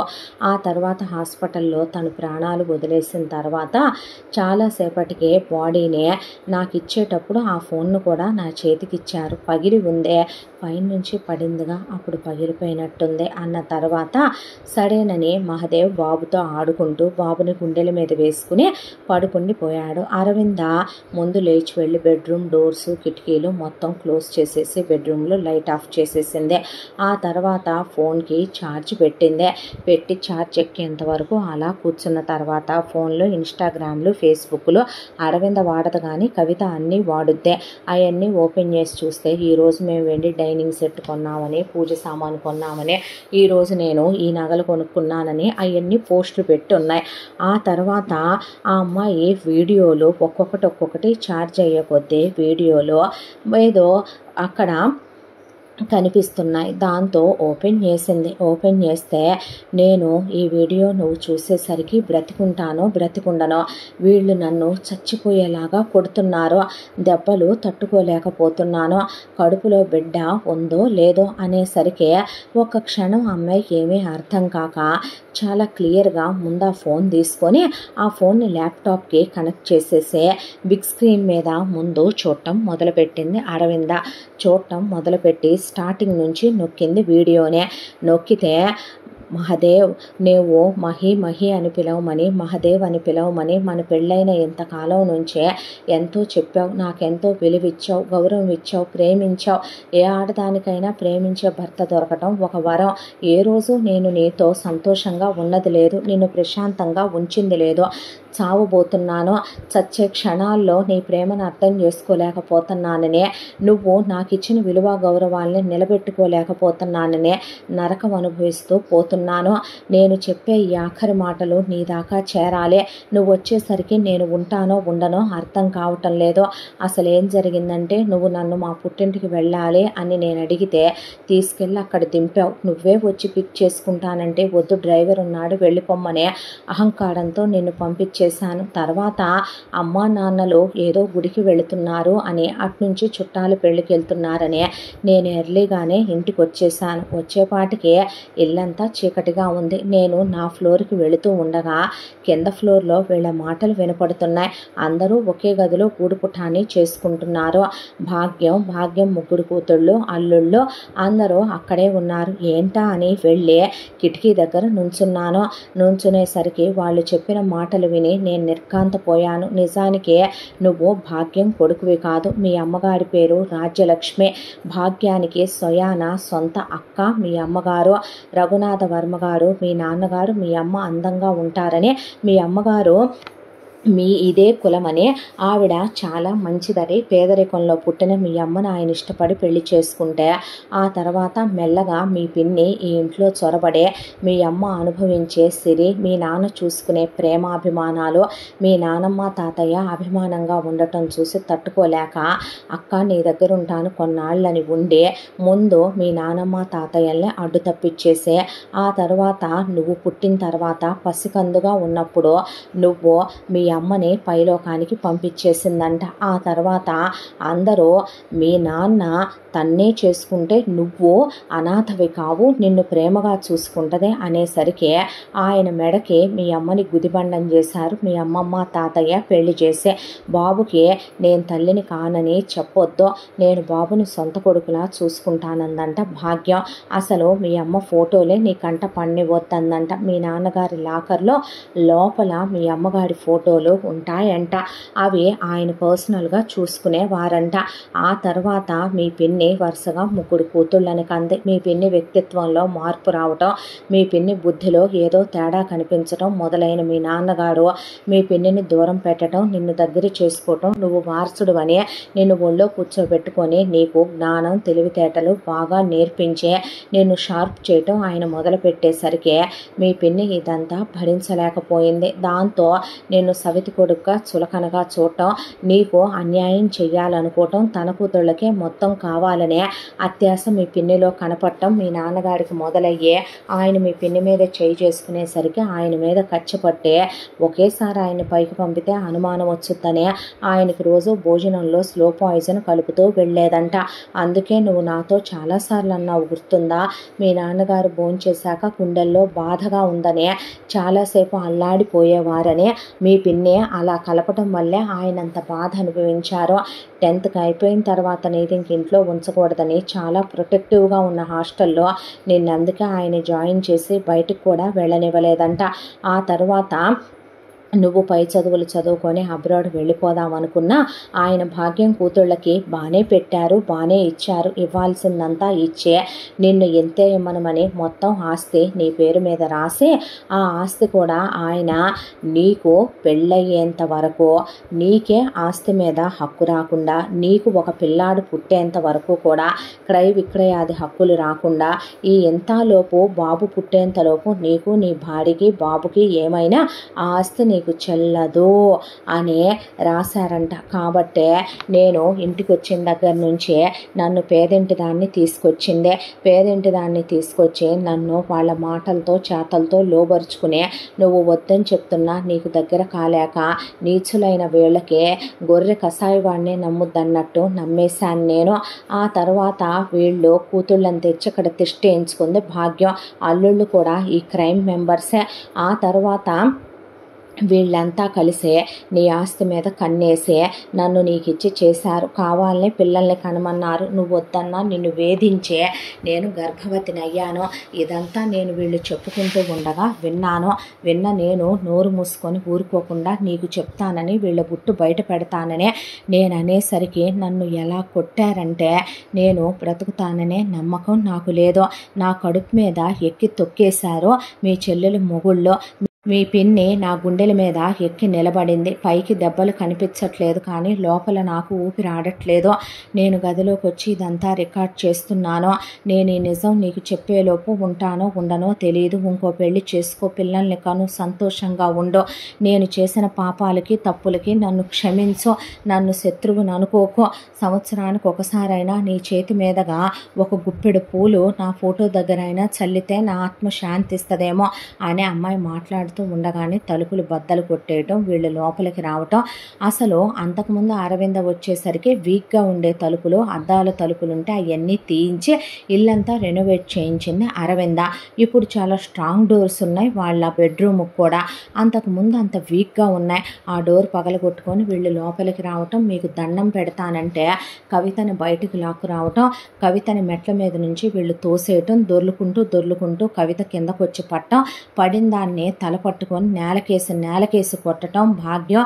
కవిత ఆ తర్వాత కొన ఊపిరితో ఉండగా ఈలోపు వీళ్ళు మహదేవ్కి ఫోన్ చేయటం, దూరంగా ఉన్నాడనుకుంటే ఇంటి దగ్గరలోనే ఉన్నానని మహదేవ్ ఫాస్ట్గా రావటంతోనే ఆ అమ్మాయిని పట్టుకొని ఏడ్చి హాస్పిటల్కి తీసుకెళ్ళటం. హాస్పిటల్లో జాయిన్ చేస్తే కొన ఊపిరితో ఉన్న అమ్మాయి చెప్పాలనుకున్నది చెప్పలేక, ఆయుష్ లేక క్షమించు అనే మాట చెప్తూ ప్రాణాలు వదిలేసేంత వరకు. ఆ తర్వాత వెక్కిళ్ళు పెట్టి మహదేవ్ ఆడవటం, ఆ అమ్మాయి శవాన్ని ఇచ్చేయటంతో ఫోన్ ఆఫ్ అయిపోయింది. ఇదంతా జరిగింది చూసే వాళ్ళ అమ్మా నాన్నల ఇంటికి వెళ్ళినప్పుడు కొబ్బరి చెట్టు కోసినట్టు అయిపోయి వాళ్ళ మీద పడాలనుకోవటం, కారు యాక్సిడెంట్లు అవ్వటం, ఇవన్నీ జరగటం చూసిన అరవింద ఏం మాట్లాడలేదు. బయట మనుషులు తచ్చాడుతున్నట్టు తలుపు కింద నుంచే నీడలు కనపడ్డాయి. సైలెంట్గా ముందు మొగుడిని నిద్ర లేపిందే, అడవద్దు అని చెప్పిందే, బాబుని ఒళ్ళోకి తీసుకుందే, ఆ ల్యాప్టాప్ భర్త వైపు తిప్పి ఇయర్ ఫోన్స్ మొగుడి చెవిలో పెట్టింది. మొత్తం జరిగిందంతా చూపించేపాటికి నిలువెల్లా చెమట్లు పోసుకొచ్చేసినాయి మహదేవ్కి. ఆ తర్వాత నువ్వు రియాక్ట్ అవ్వకు అనే అతని చెవిలో చెప్పి బయటే ఉన్నారు గుమ్మం దగ్గర అని చెప్పేసరికి ఆ రోజు రాత్రి అలా సైలెంట్గా గడిచిపోయింది. ఆ తర్వాత తెల్లారాక ఏం చెయ్యాలనుకుంటున్నావు, వీళ్ళని నువ్వు పోలీసులకు ఫోన్ చేసి ఈ ప్రూఫ్లుగా ఇచ్చేసి పోలీసులకు అప్పచెప్పేసే, కడుపుతో ఉన్న ఆడదే ఎంత నిర్దాక్షిణ్యంగా చంపారు, ఎందుకంత మహాపాపానికి ఒడిగట్టారో, ఆ ప్రాణం పోతూ కూడా ఎంత ఆవేదన అనుభవించి ఉంటుంది. 7వ నెల గర్భవతి అంటే ఎంత అన్యాయం, ఎంత పాపం, ఎంతైనా తిక్కల్దే, అమాయకురాలు, పిచ్చిది కాబట్టే వీళ్ళని నమ్మింది కదో. అలా చెయ్యొచ్చా? నీకు చెప్పాలనుకుంటే 2 దెబ్బలు కొట్టైనా నోరు మూయిస్తే పోను కదో, అలా చెయ్యొచ్చా వీళ్ళని? లేదంటే కనుక మనకి పాడుపడిపోయిన బంగ్లాలు చాలా ఉన్నాయి, తీసుకెళ్ళి ఏ ఊటీ బంగ్లాలోనో అండర్ గ్రౌండ్లో పడేయమని చెప్పు. వీళ్ళనే, పిల్లల్ని ఏమీ చెయ్యొద్దు, వీళ్ళని మాత్రం ఉంచకో, నేను బాబు నువ్వు ప్రాణాలతో ఉండం వీళ్ళు బయట ఉంటే అనేసరికి సరే నిర్ణయం నేను తీసుకుంటాను, నువ్వు ఊరుకోకో, నేనంటూ బ్రతికుండగా నీకు బాబుకి ఏమీ కాదులే అన్నాక మహదేవ్ అమ్మా అన్నాడు. ఏంట్రా అనేసరికి నాన్నగాడి ఆబ్దికం దగ్గరికి రాబోతోంది కదమ్మా, ఎల్లుండేగా. అవును, ఈ నది ఒడ్డున చేయిస్తే ఈసారి ఆయన ఆత్మకు శాంతి కలుగుద్దంట, వెళ్ళొచ్చేయండి, బాబుని తప్పకుండా తీసుకెళ్ళండి అన్న తర్వాత అందరం వెళుతున్నామమ్మా అన్న తర్వాత సడేననేసరికి రేపే ప్రయాణం అన్నాడు. వ్యాన్ వచ్చింది. వ్యాన్ వచ్చేసరికి ఈలోపు మహదేవ్ వాళ్ళ అత్త మామ వచ్చారు. వచ్చిన తర్వాత మనం వెళ్ళే దగ్గరికి పిల్లలు ఎందుకో, అరవింద బాబుని ఇవ్వు అని అత్తయ్య గారు బాబుని తీసుకోండి, అలాగే వీళ్ళు మా చెల్లెళ్ళ పిల్లలు 6 ఇక్కడే ఉండండి అమ్మ తాత బామ్మతో అంటే అలాగే మావయ్య అన్న తర్వాత ఒక వ్యాన్ వస్తే పదండమ్మా ఎక్కుదాం వ్యాన్లో అంటే వీళ్ళందరూ ఎక్కి కూర్చున్నాక కావాలనే లెక్క చూసి తెప్పించాడు మహదేవ్ వ్యాను. అరవిందకి మహదేవ్కి సీట్లు లేవు. సరే మీరు ఇందులో వచ్చేయండి, ఎటు ఏసీ బస్సేలే, వెనకాల వస్తాం మేము అని చెప్పి వెనకాల కారులో ఫాలో అవుతూ ఉండగా కరెక్ట్గా కొండదారిలోకి వచ్చేపాటికి ఆ బస్సు బ్రేకులు ఫెయిల్ అయిపోయినాయి. వీళ్ళు గగ్గోలు పెడుతూ ఉండగా డ్రైవరు దూకేశాడు బయటికి. అలా లోయలో పడిపోయి ఒక్కసారిగా బ్లాస్ట్ అయిపోయి మొత్తం పోయారు. ఇక కారు సడన్ బ్రేక్ వేసి మహదేవ్ దిగిన తర్వాత డ్రైవర్ని దెబ్బలు తగలలేదురా అంటే ఎంతసేపు బాబు అని డ్రైవర్ కొట్టుకున్నాక పోలీసులు వచ్చారు. అక్కడికే వచ్చి రాగానే పోలీసులు అయ్యయ్యో ఇలా జరిగింది అనే పాటికి పెద్ద ఫ్యామిలీస్లో వాళ్ళం ఇష్యూ చెయ్యొద్దనే ఒక చెక్ రాసి ఇచ్చేసి ఇప్పుడు మీరు పోస్ట్ మార్టాలు అవి ఇవి అనే పెద్ద ఇష్యూ చెయ్యొద్దు అన్న తర్వాత సరేనని ఇక యాక్సిడెంట్ అని కేసు మూసేశారు. దొరికిన ముక్కల్ని తీసుకొచ్చి అంత్యక్రియలు చేయించి శాంతి పూజలు హోమాలు యజ్ఞాలు అయిపోయాక అరవింద అలా కూర్చుండిపోతే పిల్లల్ని వాళ్ళ నానమ్మలు తాతయ్యలు వచ్చారు. వచ్చి పిల్లల్ని మేము తీసుకెళ్ళిపోతాం బాబు అంటే వాళ్ళ అమ్మలకు పెట్టిన ఆస్తి ఉంచండి అంటే మా కొడుకులకు కూడా ఉంది కదయ్యా అని మేము తీసుకెళ్ళి పెంచుకుంటామంటే వాళ్ళకి అప్పగించేశాడు. ఆ తర్వాత అరవింద వాళ్ళ అమ్మ నాన్నలకి జరిగిందంతా చెప్తే వాళ్ళు షాక్ అయి కూర్చుండిపోతే అరవింద ఇలా చేస్తావు అనుకోలేదో, ఇంతటి నిర్ణయం తీసేసుకున్నావు అనేసరికి చనిపోయిన కవిత వాళ్ళ అమ్మ నాన్న వచ్చి ఇదంతా విని ఆ వీడియోలు చూసే పెద్ద దరిద్రపు దాన్ని, నికృష్టపు దాన్ని, పోరం ఒకల దాన్ని, పనికిమాలిన దాన్ని కన్నామయ్యా మేము.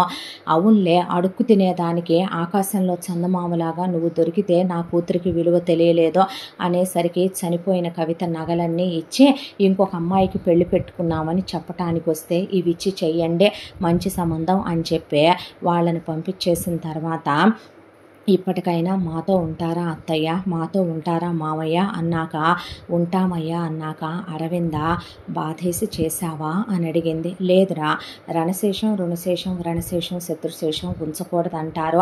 మా నాన్న ఒకటే చెప్పేవారు మావయ్య, మనం ఎవరిని శత్రువులు అనుకోకూడదు, ఎందుకంటే శత్రుత్వాలు పెంచుకోవటం మనకి ప్రమాదమని. ఇంట్లోనే శత్రువులు తయారైతే మనం ఇంకేం చేయగలుగుతాం చెప్పండి. వాళ్ళు ఒక తప్పు చేస్తే వదిలేసి ఉండేవాడిని అరవింద. నానమ్మ తాతయ్యని చంపిందే వదిలే, అమ్మేం చేసింది? సొంత అక్క కదో, పురుట్లో ఉన్న తల్లి ఆవిడ్ని చంపేసింది. తర్వాత స్లో పాయిజన్ పెట్టి నాన్నెంత నరకం పడేవారో తెలుసా? భోంచేశాక ఆయన్ని పొట్టన పెట్టుకుందే. కడుపుతో ఉంది కదూ తను, తన కడుపు మీద తొక్కేయటం ఏంటి, కడుపుతో ఉన్నదాన్ని అలా కొట్టడం ఏంటి? ఆ పిచ్చిది నన్ను ప్రేమించకపోయినా నేను దాన్ని ప్రేమించి పెళ్లి చేసుకున్నాను.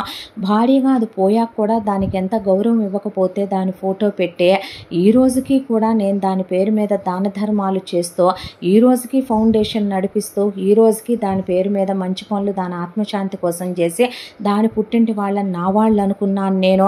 చివరాఖరికి ఇప్పుడు నిన్ను నన్ను బాబుని కూడా లేకుండా చేద్దాం అనుకుంటే ఇంకా వీళ్ళని ఉంచకూడదురా. అందుకే పిల్లల్ని నేను ఏమీ చేయలే, వీళ్ళు ఉండకూడదు అనుకున్నా. దానికి అత్యాశ దాని కూతుళ్ళు పుట్టాక రాలా, దానికి మొదటి నుంచి ఉందే.